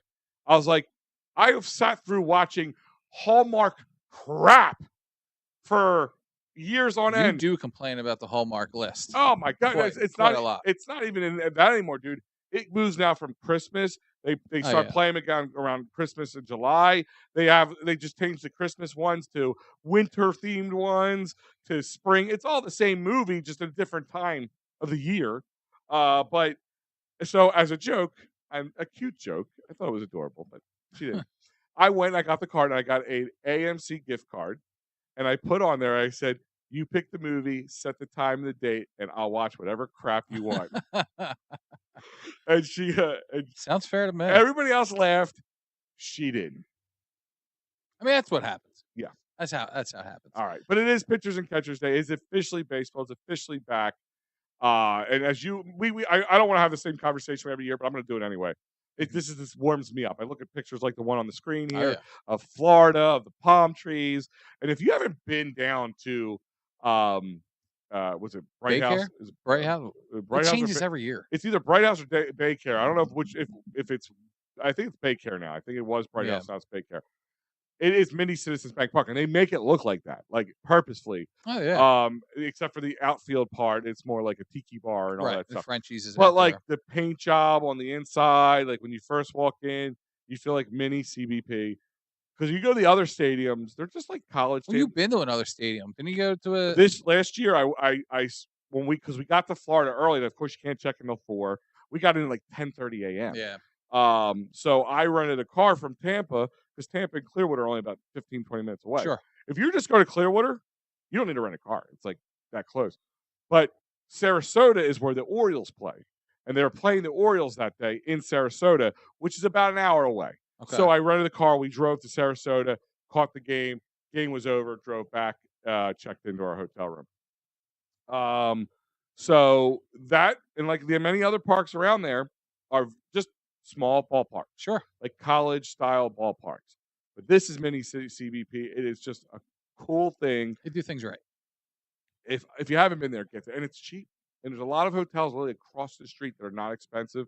You don't have to go nuts. You can go to phillysportstrips.com and sign up for one of the many trips that they have. With also, they add a lot of the other things that you wouldn't have if you Segue went by alert. yourself. Is the parties that they put together, and Clearwater itself, like the beach at Clearwater, like the waterfront, because there's like a whole other end. Mhm. It's only about 15 minutes down a highway, like a straight shot. It's great. Check it out. But this is what warms me up. This is what gets me going. Absolutely. But with that being said, the couple lingering things. I mean, the Phillies, are they going to make a move, Joe? Do you think the Phillies are going to make a move? Well, during this show we're doing here, this spectacular show, Al, that we do here. Well, I'm Philly kind of paying Sports. attention to. Just a little bit. Yeah. I did read something about the Rangers are expected not to make any additions to their roster, which means Jordan Montgomery is on the outs. So I don't know if that is something that the Phillies have been watching, because that obviously is a team out, a team, who you would think has the edge on re-signing him, and now they're saying that it's not happening. So I mean, I think the Phillies need to sign him. Let me ask you a question. You think that they haven't been as aggressive yet to sign him because of the guy that's sitting on my screen, Mr. Zach Wheeler, and his possible contract extension? Well, he came out today and said that his agent and the Phillies are currently talking. He hopes that it gets done before the season begins. But either Do you think the way, Aaron Nola situation will make them do that? Because do you think if we signed Aaron Nola before the season ended, we might have saved a couple shillings? well, I think that they did save a couple of shillings because I don't think that he had that great of a season. He did at the tail end of it. I'll give him that. In the playoffs, he did show up. I will give him that. But he bet on himself, and you have to admit, at least 3/4 of the season, it was back and forth. He had a good start, not good start, and back and forth. It was every other. I think that they kind of saved themselves some. I mean, it's a really good contract. It was $24 million per. And I think that was right around where we all kind of said that we thought it should be. So, I mean, if Zach wants to bet on himself, I mean, it could benefit or obviously it could hurt. I think he wants it to obviously get done now. I think the $40 million a season is ridiculous. I think. Well, I mean, But there's no way. There's absolutely no way they come out, Dombrowski. They say they wanted to shore up an ace. They Aaron Nola. They got it done. There's no way there's going to be $16 million a season between Zach Wheeler and Aaron Nola. It's not going to happen. Could it be 30? Sure. Could it be well, I mean, 28? Sure. you go overboard, hopefully get closer to 35. Right. You know, but at the same time, I mean, look at Max Scherzer, look at Stinks. Verlander. I mean, you can say they stink all you want, but they got that, and they got those short 1 to 2 year. Maybe that's the thing is like say, listen, if you want that, it's going to be a 1 or 2 year contract. If you want 3 or more years, it's going to be closer to 35 million a year. What is Aaron right now? He's 32. Yeah. Yeah. But Yeah, I don't know. I mean, do you think that's why they would, or do they are they afraid of signing him, a guy like Jordan Montgomery before Wheeler, feeling that's going to sour the grapes a little I bit? just don't think that they. Yeah, maybe, and to be honest with you, it might benefit them signing another starter if they get this extension done. Because if they don't, I don't think that they want to go over the luxury tax. No, I think they want to toe the line as much as they can. If they do go over it with an extension, then why not just throw some more money out there on another starting pitcher? Gotcha. So I think it I mean, obviously. what is Jordan Montgomery's market right now? What's the AB average value for him? I forget. I want to say it's 18. Okay, which is doable, and still signing Wheeler to an extension because you don't have to pay him this year; it's be next year, right? Right. So you could work that out with Jordan. I'm gonna try and scroll down. I To see mean, the let's be Montgomery honest, post. Joe. You got Zach, Aaron. Would Jordan would be your number 3 or Ranger? Jordan would be your number 3. Then Ranger, you'd be your 4. Yeah. Then Christopher Sanchez, or do you move him to the? I think you move him to the bullpen and then Walker. Taijuan Walker there. Yeah. I still wonder about that. Not a bad problem to have. No, and I still wonder about that. I even wonder if you move Ranger to the bullpen. Well, at least it gives you a little flexibility to do that again, like they did in the playoffs. You get more pitching out of them too, or at least you get more games out of them. Maybe. But do you worry about the Taijuan Walker situation a little bit? It's a head scratcher for sure. Do you believe like that his record was at 15-6 or whatever it was? Yeah, he had a really weird season because he always gave up early runs, but then he always settled down, and the team, got him back into the game. A lot of good pitchers do that though, which is funny. Right. Roy Halladay was known for doing that as well. But the problem is they had no faith in him at all in the playoffs because you don't want to go down 2, 3, 4 runs early in the game. Like it's a completely different dynamic in the playoffs. But it's almost like, what's the point of keeping him around if you can't? Yeah, it was the point of the roster can't spot. Trust him, when it counts.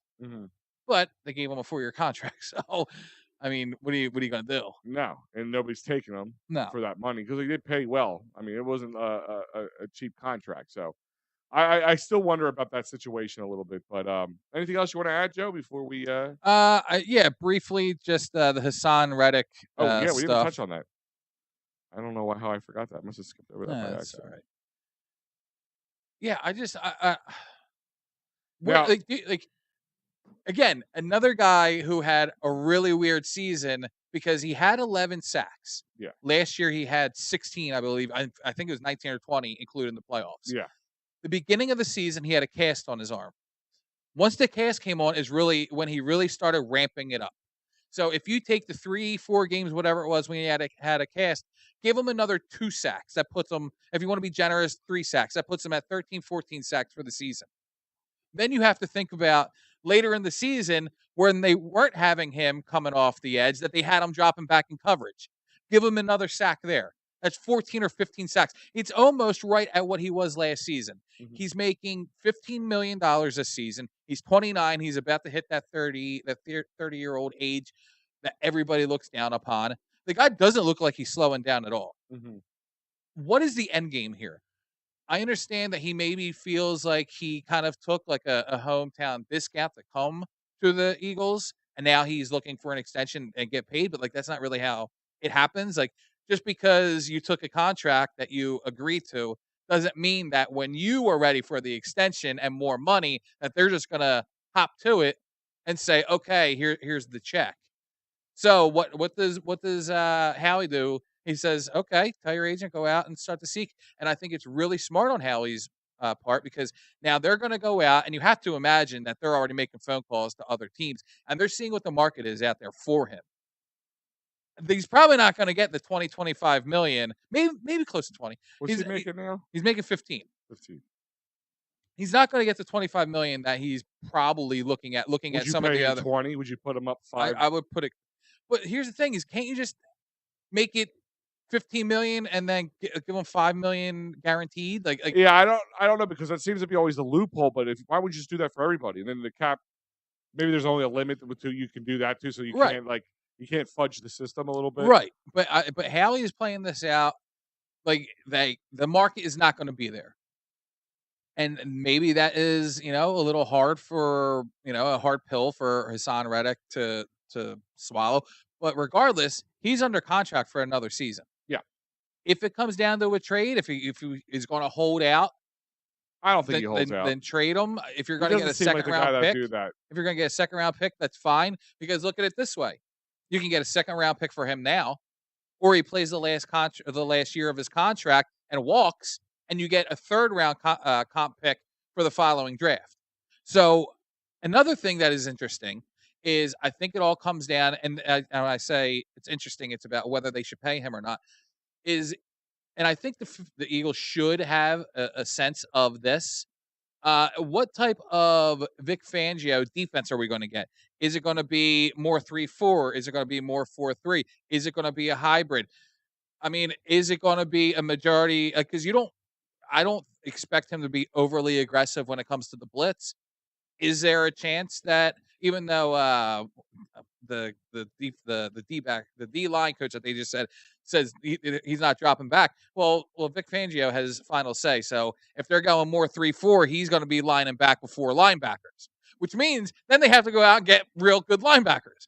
So if they're going to go more 4-3 type hybrid with Hassan Reddick, where he is putting his fingers in the ground and getting to the quarterback every snap, or at least the majority of them, maybe 8, 9 out of 10 snaps, then yeah, I can see the understanding to pay him because you have double-digit sacks almost guaranteed from him. I think he has 3 or 4 seasons now with double-digit sacks. It's all very complicated, but I think Hallie in the long play, the slow play, is really doing it well. It's a good theory you bring up there. Or maybe they're okay with it because they figure we need to rearrange and we need to get new players in here. And by keeping him around, it's I'd rather get some draft compensation or a player of some sort and or both, and let him go because it's maybe he doesn't fit the scheme right like he did. I mean, I know he's come out since the Ian Rappaport came out and he said, I did not request a trade or request to go seeking for a trade. I just want to get an extension, which was done. great to hear, to be honest with you. Yeah. So I guess they were just trying. He was trying to say I just want to get the extension done. And maybe last year he was just trying to say I don't want to leave. I just want to get my extension now handled, so I don't have to worry about it going into my final year. Which I don't blame him. And Joe, I agree with you to a point on the the contract thing. You sign the contract. You should honor it. And but at the same time, I can understand to a bit if you outplay a contract to a point. Sure. If you're asking for every year, it just gets outlandish or something like that. Even the Bryce Harper situation where he asked for that just popped in my head too. Like I that didn't leave a good taste in my mouth. I still love Bryce. Don't get me wrong. It's just like to ask for an extension 8 years left. 8 years left. Yeah. Your contract is pretty wild to me. But not 8 years into the contract. Yeah, 8 years left on the contract. 8 years left. But at the same time, I kind of say this to you, Joe. Like if you were at a job and you were just out doing your job for what you originally signed on for price. It's exactly what I'm doing right here, right now. Yeah, Al, I'm asking for a raise. But I'm just saying, like would you not ask for a raise? And if they said no, would you not look at Well, other yeah, of job course, opportunities of and see if you course. can make more money? So that's why I don't get upset about these Yeah, things. I look at the business aspect on these guys, especially football players. I mean, they have the shortest careers usually of professional athletes, and not. And listen, you could sign a 13-year, $800 billion oh yeah, contract, and your leg could fall off tomorrow, and you're going to get your money. yeah. They jokingly say the NFL is the no fun league, but it's really the not for long league. Yeah. So I don't. Just made that up right there. No, they say it. I just said it. Okay, I'll give it to you. Just made it up. All right, it's all Joe Sheeran, 100%, an original Joe Sheeran right there for you. But my point is, like, so I get it to a point. So it is refreshing in the sense that he did say, "I didn't ask you to trade away. I'm not being a curmudgeon. Right. I'm not trying to be a locker room problem. I just want to get this done, and I want to get what I'm worth. And I think he is worth more than his current contract $15 million for. I mean, isn't for a he? Isn't he? position. For But he, isn't he technically? And I know we said this in he's our group technically a text. linebacker, He's but like yeah. Fred was like, "Oh, screw linebackers," and I was like, "Well, I want to call him a linebacker, but technically he's labeled as a yeah. linebacker." So he's making $15 million as the title of a linebacker. But again, I kind of make the same comparison. If you were doing your boss's job, but your boss is getting paid his money and you're not doing it, wouldn't you want to get paid more Well, of money? course, yeah. Yeah. So yeah, you can label me what you want all the want, but if I'm doing the job of this and you're labeling me that's Right. your label me a piece of crap, but I want to get paid like what I'm I still doing. think $15 million even for an edge rusher is still pretty good. Yeah. Yeah. I mean, He's the highest paid one on the team. okay. I'm just trying. Honestly, I'm being honest with you. I really don't know what the going rate for I mean, would you put him up there as, one of the great no, I mean, he's like not edge Nick rushers? Bosa. He's not Miles Garrett. Miles Garrett. No, Miles Garrett's Miles Garrett. I mean, he's Yeah. a kind of in a world of, a universe all his own. So yeah, I get what you're saying there, Joe.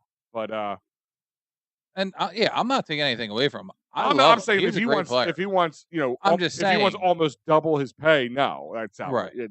You just price yourself right. I mean, using my analogy again, if I if I'm doing a job getting paid $20 an hour, that's worth like $30 or $40 an hour, and I'm going up and asking for $100 an hour. Yeah, I'm being ridiculous. So it all really does mean to All me. right, like Chase Young. Okay, Chase Young, he's a free agent. He has a market value of 13 million. okay, all right. Let me check. Don't bring him here. No. No, because I just feel like Okay. Leonard Williams. wait. Does he break? Does he break the rule? Because bringing like a divisional rival here, like we've done with other Washington and Dallas players who just never panned out, because he went to San Fran for half a season. Does it break that rule for you?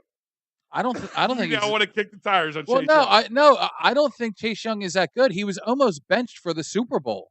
Mm-hmm. I mean, I want to bring him here because I don't think he's good. Well, I'm just asking from that point of view. Like, if he was good and he was If he was good, I mean, why yeah. not? But even Leonard Williams, everyone knows who Leonard Williams is. He's a free agent. His market value is 16.7, and these are for defensive ends. So I Okay. mean, you'd make it 15 million. Yeah, Like 25 would be outlandish. yeah, what? But again, I think it's that whole, just like we talked about with Wheeler, you ask for 25, knowing you're going to get 20, like hoping to get 20. Just like a used car salesman sells cars. And I'm gonna mark it up for 20 grand, but maybe I'll sell it for 17 grand. Like, I know that's what that is. It's like you ask for high, we cut you low, and we meet somewhere in the middle. But yeah, Dude, I'm looking at Miles Garrett's contract right now. okay. And he's not making as much as uh, Hassan? Hassan. Yeah, not even close. I mean, his cap hit is 20. Now they never said about they said extension, right? Yeah. What about what about he's not asking for more money? He just wants to be more years, and they don't want to give it to him. Well then the Eagles are in the wrong. Okay, Yeah. that's what I figured. Oh, I mean, I'm 100%. sure usually when you hear extension, you mean more money over time. But again, maybe even your idea of bonusing him out and keeping him at the same rate, but giving him a better, or you know, easy to read Well, performance bonuses or whatever, something like that. yeah, where I don't even know how to phrase this because there's restructure Mhm. that can lower it, guaranteed money, lower cap hit, Mhm. and then there's the extension, which kind of does the same exact thing. Mhm. Can you extend and then restructure?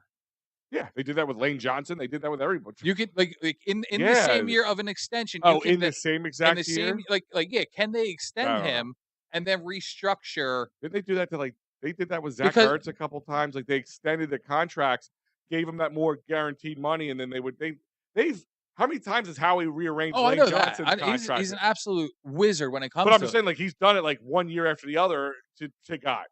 Like he'll do it 1 year, extend them a year with that dummy money, I call Yeah, it, yeah. like, where they're Yeah, not the playing. voided years, Yeah. yeah. But, and then the next year, he does it again, but he just gives him more guaranteed money and lowers Right, that cap hit. right, right. So, yeah. So Or maybe do you even do it the opposite way because you have 1 year left on his contract, do you restructure the final year, extend him for whatever it is? I don't know. I don't see him being listen, traded. I think when Howie gets you a contract, he has a game Yeah. plan for years I 2, think Reddick 3, will and be an Eagle 4. going, into next I would season. like to see him. I have no reason not to want to see him there outside the fact if he just does not fit the new scheme. Right. That Yeah. would be the only reason I can see him not needing to they don't want him there. I mean, he is a pretty top tier player, not the toppest tier, like, maybe second to top, not right at the top. He's Uh, a top 5 to 8 edge rusher. so top 10, right? So top 10. Do you believe? He's definitely top 10. I'm saying, do you believe all top 10, all 10? So top 5 should probably be paid a little bit more, and then like tier down 5 to 10 or 6 to 10. I don't know. I think all these contracts are bloated, and that's because these guys want extensions and holdouts. Like Chris Jones, who just won the Super Bowl, he held out in Mhm. the beginning of the season, and then he came back because Wait, isn't he? No, why am I thinking him? if I I if thought he I was. if I I were thought he was a free agent. Chris Jones, No, they just extended him, right? I don't. I know he said today that he's coming back, but yeah, he wanted more money, and I think he sat out like the first like 7 games of the season. No, they have him as what was the date on this thing? I look at February 12th, right? Of They have Chris this year. oh They have Chris Jones of what? as as a free agent. He might be. Updated look at Chiefs pending free agents in 2024. Chris Jones is one of them. Miko Hardman's one of them. Mike Edwards is one of them. What's that? I liked him too, and he was a wrecker in that game too. Donovan Smith, I know he's one of them. Yeah, he is. Drew Tranquil's one of them. Clyde Edwards or Hilaire, which whatever, I remember him. Their punter is. The guy. Did you hear about this guy, Nick Algoretti? No. So John Tooney is their guard, right? Yeah. And this would have been like this is like going to be like his 5th Super Bowl ring between the Patriots and now the Chiefs.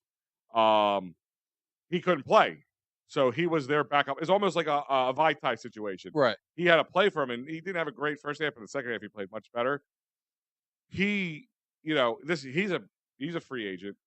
His wife gave birth to twins that morning of the Super Bowl. Really? Remember we talked about how Jason Kelsey was bringing the doctor with him? His wife Lily gave birth to No twins. way. Yeah, it was pretty crazy. I just saw the report came out just today. You would think that would have been a little bit more. Prince Tega, Wakanga, he's a free agent too. I And, didn't even know that he wasn't on the Eagles practice squad oh, anymore. Willie Gay Jr. He's a free Okay. agent. He's a good linebacker. I take. Mhm. Yeah, I kicked the tires on him. I want Patrick Queen. And so Blaine Gabbert and Patrick Queen's market value, I believe, is like I don't know 16 if I'm million looking now. at any of the Chiefs wide receivers. No. It's the Kings of the Dropsies last year. I saw something. Oh, and of course the big one. Actually, I'd probably kick the tires on him more. Is L'Jarius Sneed. Yeah. Yeah. He's a big one that people are saying. But I'll be honest with you. I'm really comfortable with the outside corners. With Keely and Eli Ricks Are and you that Joshua. comfortable? I am. I am. I don't. I think Darius will probably be back, and Bradbury will not. So I mean, if we have Keely Ringo on opposite side of Darius Slay, I'm all right with it.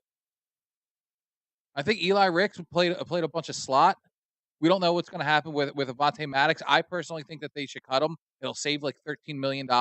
He's barely played in the past couple seasons. He can't stay on the field. Well, Avante, yeah, I love him to death. He's like one of those guys. I love you to death, bud, but It's over. I'm Yeah. over you right now. Like it's just you can't stay healthy, and like No. the best ability is availability. Is not to be cliche, but it's true. Yeah, I think I'm not talking about the safety position, but I think the cornerbacks. I think people are just overblowing it. I mean, that's you Do know. you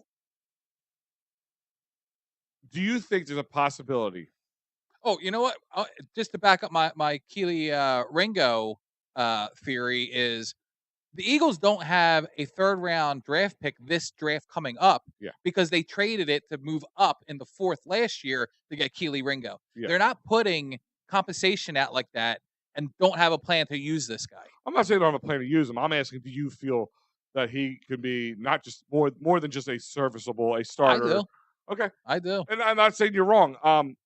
But just knowing that after the reports have come out that why am I completely blanking on his name? The defensive coordinator, Eagles this year. Vic Fangio, No, the last one. Sean Desai, Desai. and Yeah, Matt Patricia. yeah. Not I don't count him. He's a jackass. That was just such a stupid move. But like, because a lot of the reports came out that he lost the respect of the Yeah. players, they weren't listening. So, Yeah, but um, I also heard Sean Desai had lost the respect of players too. that's what I'm talking about. Oh, Sean oh, Desai. oh! Yeah, yeah. I thought you meant Patricia. Oh yeah. No, I don't think he had the respect from him to begin with. Sean Desai lost it. He never had it. Yeah. But my question to you is: do you subscribe to the possibility of Bradbury and Slay? Now, Slay, we only had the little procedure done, so maybe it was some injury Mhm. involved with it. But Bradbury, especially, was not being coached right or put in the right position. Or do you think Bradbury was just cooked this season? You have to think that that is absolutely a possibility. I mean, he played really, really well with Jonathan Gannon, and it was a complete cluster f of what was going on with the Eagles. The Eagles, not only the Eagles defensive coordinators, but it's also a new. It was also a new year with a different defensive back coach Mm-hmm. because Denard Wilson left. Yeah. So there may have been growing pains with that. And just the secondary in general was a mishmash of players, injured and coming back and all that. So Are you yeah, willing to give Bradbury another chance? If I all wouldn't be right, surprised if he's on the roster. I'll say that. well, he's under contract, and Right, you have right, to. right. You're not going to be able just to get rid of him for But nothing. and I actually I saw a post about this. I didn't know if it was fake. I looked around on the internet for it. I couldn't find anything else on it. But I saw a rumor that they, like Hassan Reddick, told Bradbury he can go out and seek a trade. Okay, I don't know if it was real or not. probably So take it, hopefulness. yeah, yeah, maybe speak it into fruition. Um, yeah, I don't know.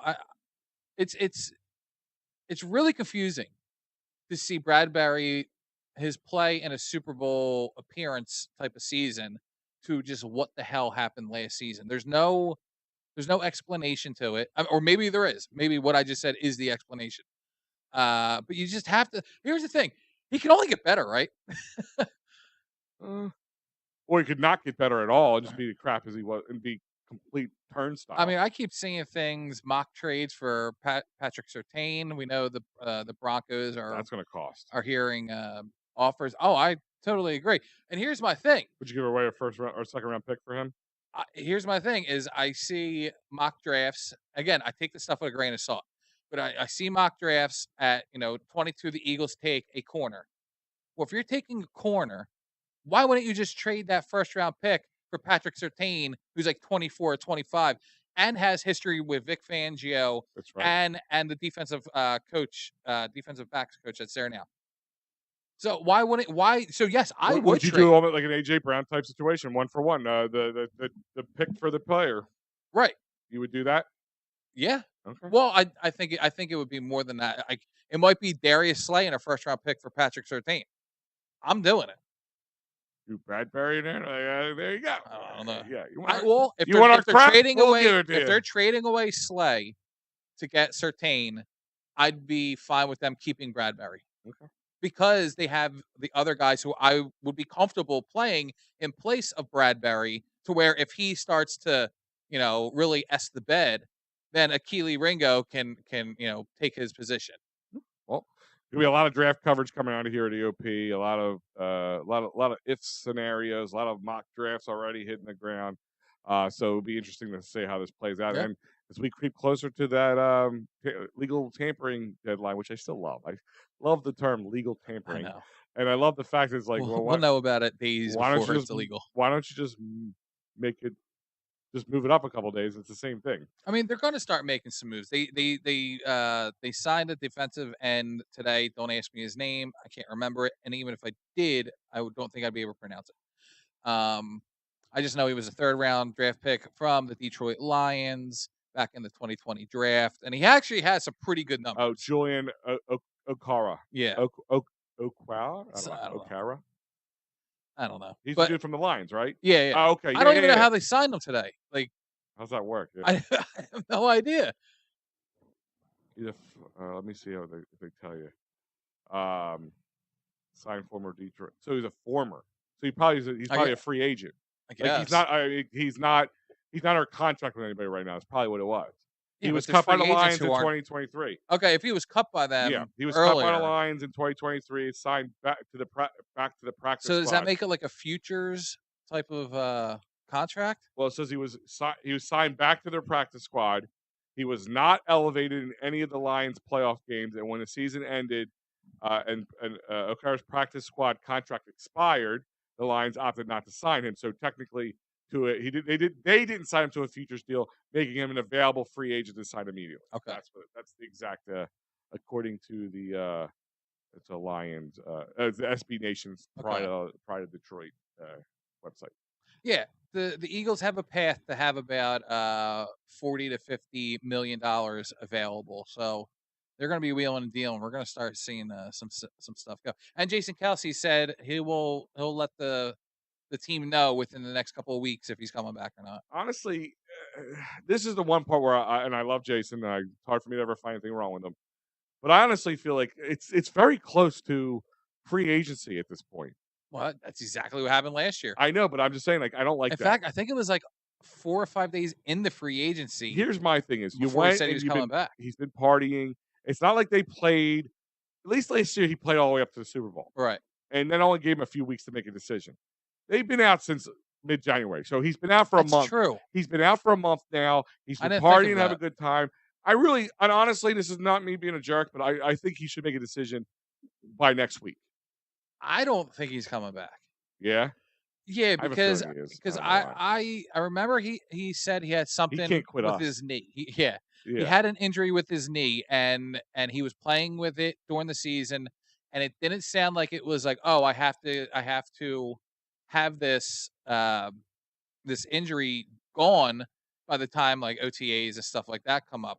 Like, if that were the case, I don't know if he'd be out there doing all this stuff if he was trying to rest up his knee.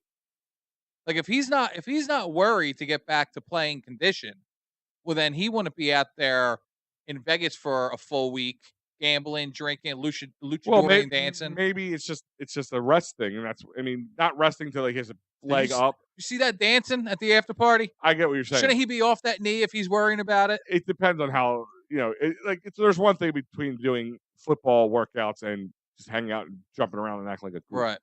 But I agree with you. But Mike's sitting here going, I think Bradbury could be in a slot possibly, and Ringo opposite Slay. I think they tried that already though. With Bradbury in the slot. Can you? I know in practice they were testing him out there. Can you trust anything the defense tried this year at this point? No. Like, can you use that as any? No, and that's what I'm saying. Data? Like Bradbury could have a bounce back season. There's no doubt about that. Question for you before we head out. Yeah. It's always a question I ask after every Super Bowl show we do. Mm-hmm. Did you like the post or the halftime show? Were Not you an at Usher first. fan growing up? I mean, you knew the songs at the bar, Yeah, like, yeah. that was about That's it. why I said it reminds me of Usher, bar Raymond, hopping yeah, back in the yeah, day. I know Usher, I knew the songs that he was playing. The beginning, I did not like it, but he got me by the end. It It was was, alright. choreographed was fun. It was I mean, alright. obviously, the funny thing is I made this comment, I said, if you think about it, it's not the I don't think you're gonna see the days anymore where current superstars are gonna play Right. with because they don't get paid. Because they, That's a clout thing, yeah. well, no, it's not even just that. The NFL. I read an article too about this, and somebody else was telling me about it today. So, that the NFL did like a bunch of research for people who like Michael. It was after the Michael Jackson one Okay. that they did a bunch of research after that. They found out that his record sales went like through the roof after his Super Oh, Bowl okay. appearance. And like, well, look, you're making a ton of money. Screw you. Usher's about to go on tour, He is. so that's probably going to sell a ton of Usher Well, tour here's the tickets. thing is I saw people posting, after it who went to go see Usher apparently headlined Jingle Ball or whatever it is here in I Philadelphia, remember that. Yeah. and somebody posted on there saying that when Usher came out, people were clearing the stands 2 or 3 songs in. So, I don't so maybe the popularity isn't there anymore, but maybe this, brings it Well, back yeah, he's for him. popular with, like, people in their 40s. Yeah, You know right. what I mean? Like, our age, our wives, stuff like that, Dude, like he's like 5 like, he's 45. I was gonna say 5 years away from 50. yeah. But, I mean, like, he's his age is up there. Yeah, and like I said, like, that's what I'm saying, I think you're seeing more nostalgia, guys who are, like last year was Rihanna, and the year before that No, was last year was Dr. Dre, Snoop. no, I think that was last year was Rihanna. Remember she was Pregos, Oh, and they maybe had you're her, like, right. suspended? Where was last year's It was at Super Bowl? Arizona. Remember? Eagles? Yeah, I'm an idiot. What am I talking about? Yeah. What am I talking about? Yeah. Like, Okay, wait a minute, yeah. Joe, you're making me second yeah. The No, year you're right, before you're right. that the That year was in before it that was was in LA because the yeah. Rams had the home game. Yes, Yeah, and it yeah. was Eminem, Snoop, Yeah, 50 you're right. Cent, all that, Mary That J. was Blige. wow, that was 2 years ago? But again, look at it. It's all like nostalgia. Like, not that Eminem's not super popular anymore, but still is not a brand new guy. Like, Well, with the Lions, he was in yeah. the suites and everything, Oh he yeah, was no, he no, no. I'm was talking about for sure I'm talking about relevant the again. Super Bowl performer. I'm seeing it more as more a nostalgic thing than current big time. Like the weekend was, kind of a Yeah. big thing, but like that was just weird. That was a whole weird The one. only thing I'll say about the weekend was he did all of the singing. There was no, lip singing or backing Yeah. tracks or anything like that. Um, I'll say but that. did you watch? So you're watching the Super Bowl. You're watching the halftime and everything. Mhm. You saw the lights flickering and all that. So this is how they did it. So apparently these were the these they look like lanyards, or they are lanyards in the car, but on the back there's like a little bit of a battery pack. There's like a little lens on there. I don't know if you can see it that much. That's what was doing all the flashing, and they would control the flashing. Okay. They wanted people to wear this at halftime, so it would add to the lighting and the Okay. ambiance. So our boy Al Thompson gave Yeah. this to me, so just to show this is what they were giving out at the Oh, that's cool. Super Bowl for the lanyard to make the light thing. Because I don't know, do you remember when the Eagles did it during the Kelly Green one? Yeah. So that was actually the app. So everybody was holding up their phone, and the EoP download the Eagles app, That's and badass. there was a thing, and yeah, that was cool. But there was more than just lights flashing on that one. This Yeah. one is literally just a flashing light. But other than that, I just wanted to get your kind of take on it. But Yeah, other than that, absolutely. well, hell of a show. 2 hours and 15 minutes. Oof. I haven't done one of these in a while, but I'm kind of glad we did. We don't get to do it often. So Joe, any parting shots here? Go Birds. Go No, Birds. what am I talking about? Philly season. Baseball season is back. I can't wait. My season tickets dropped into the ballpark app today. Oh, they're dropping. Yeah. Are you going opening day? Well, me and the wife are going back and forth because I have opening day tickets. I have the opening night tickets that Saturday. We already have a tailgate and friends set up for the Saturday. So, long story short, I'm gonna probably put them up for sale for a ridiculous amount of money, Sure. and if Why they not? don't sell, I'm gonna go. It's a genius idea. I've done Yeah, that before. I'll try to sell them. If I don't, I'll go. Okay. yeah. If I'm selling these, I'm getting $150 more than we I got should be getting. 40 games this year. I got half the season. Oh, you got a So half a season yeah, package. Oh, good for you. Hopefully it will be at least on that. we'll be giving some out here.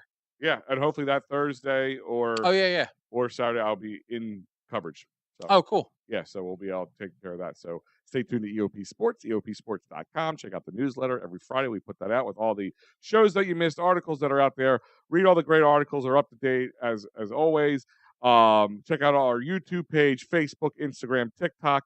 Please subscribe. Please smash that like button. I gotta get better about saying that. Freddie always does it better. That's why I like when he hosts. Always forget to say subscribe, hit the like button. But please do. That's what helps us, helps the algorithm. Share the shows out. Support us and all the other shows here on EoP, all the writers, and all the great social media posts that Joe does a huge part of it, most of it, not all of it. And because guys are obviously enjoying all that. So check it out. Follow us on all the social media and check us out. EOPsports.com. And other than that, I'm Big Al. And I'm Joe Sheeran. And we out.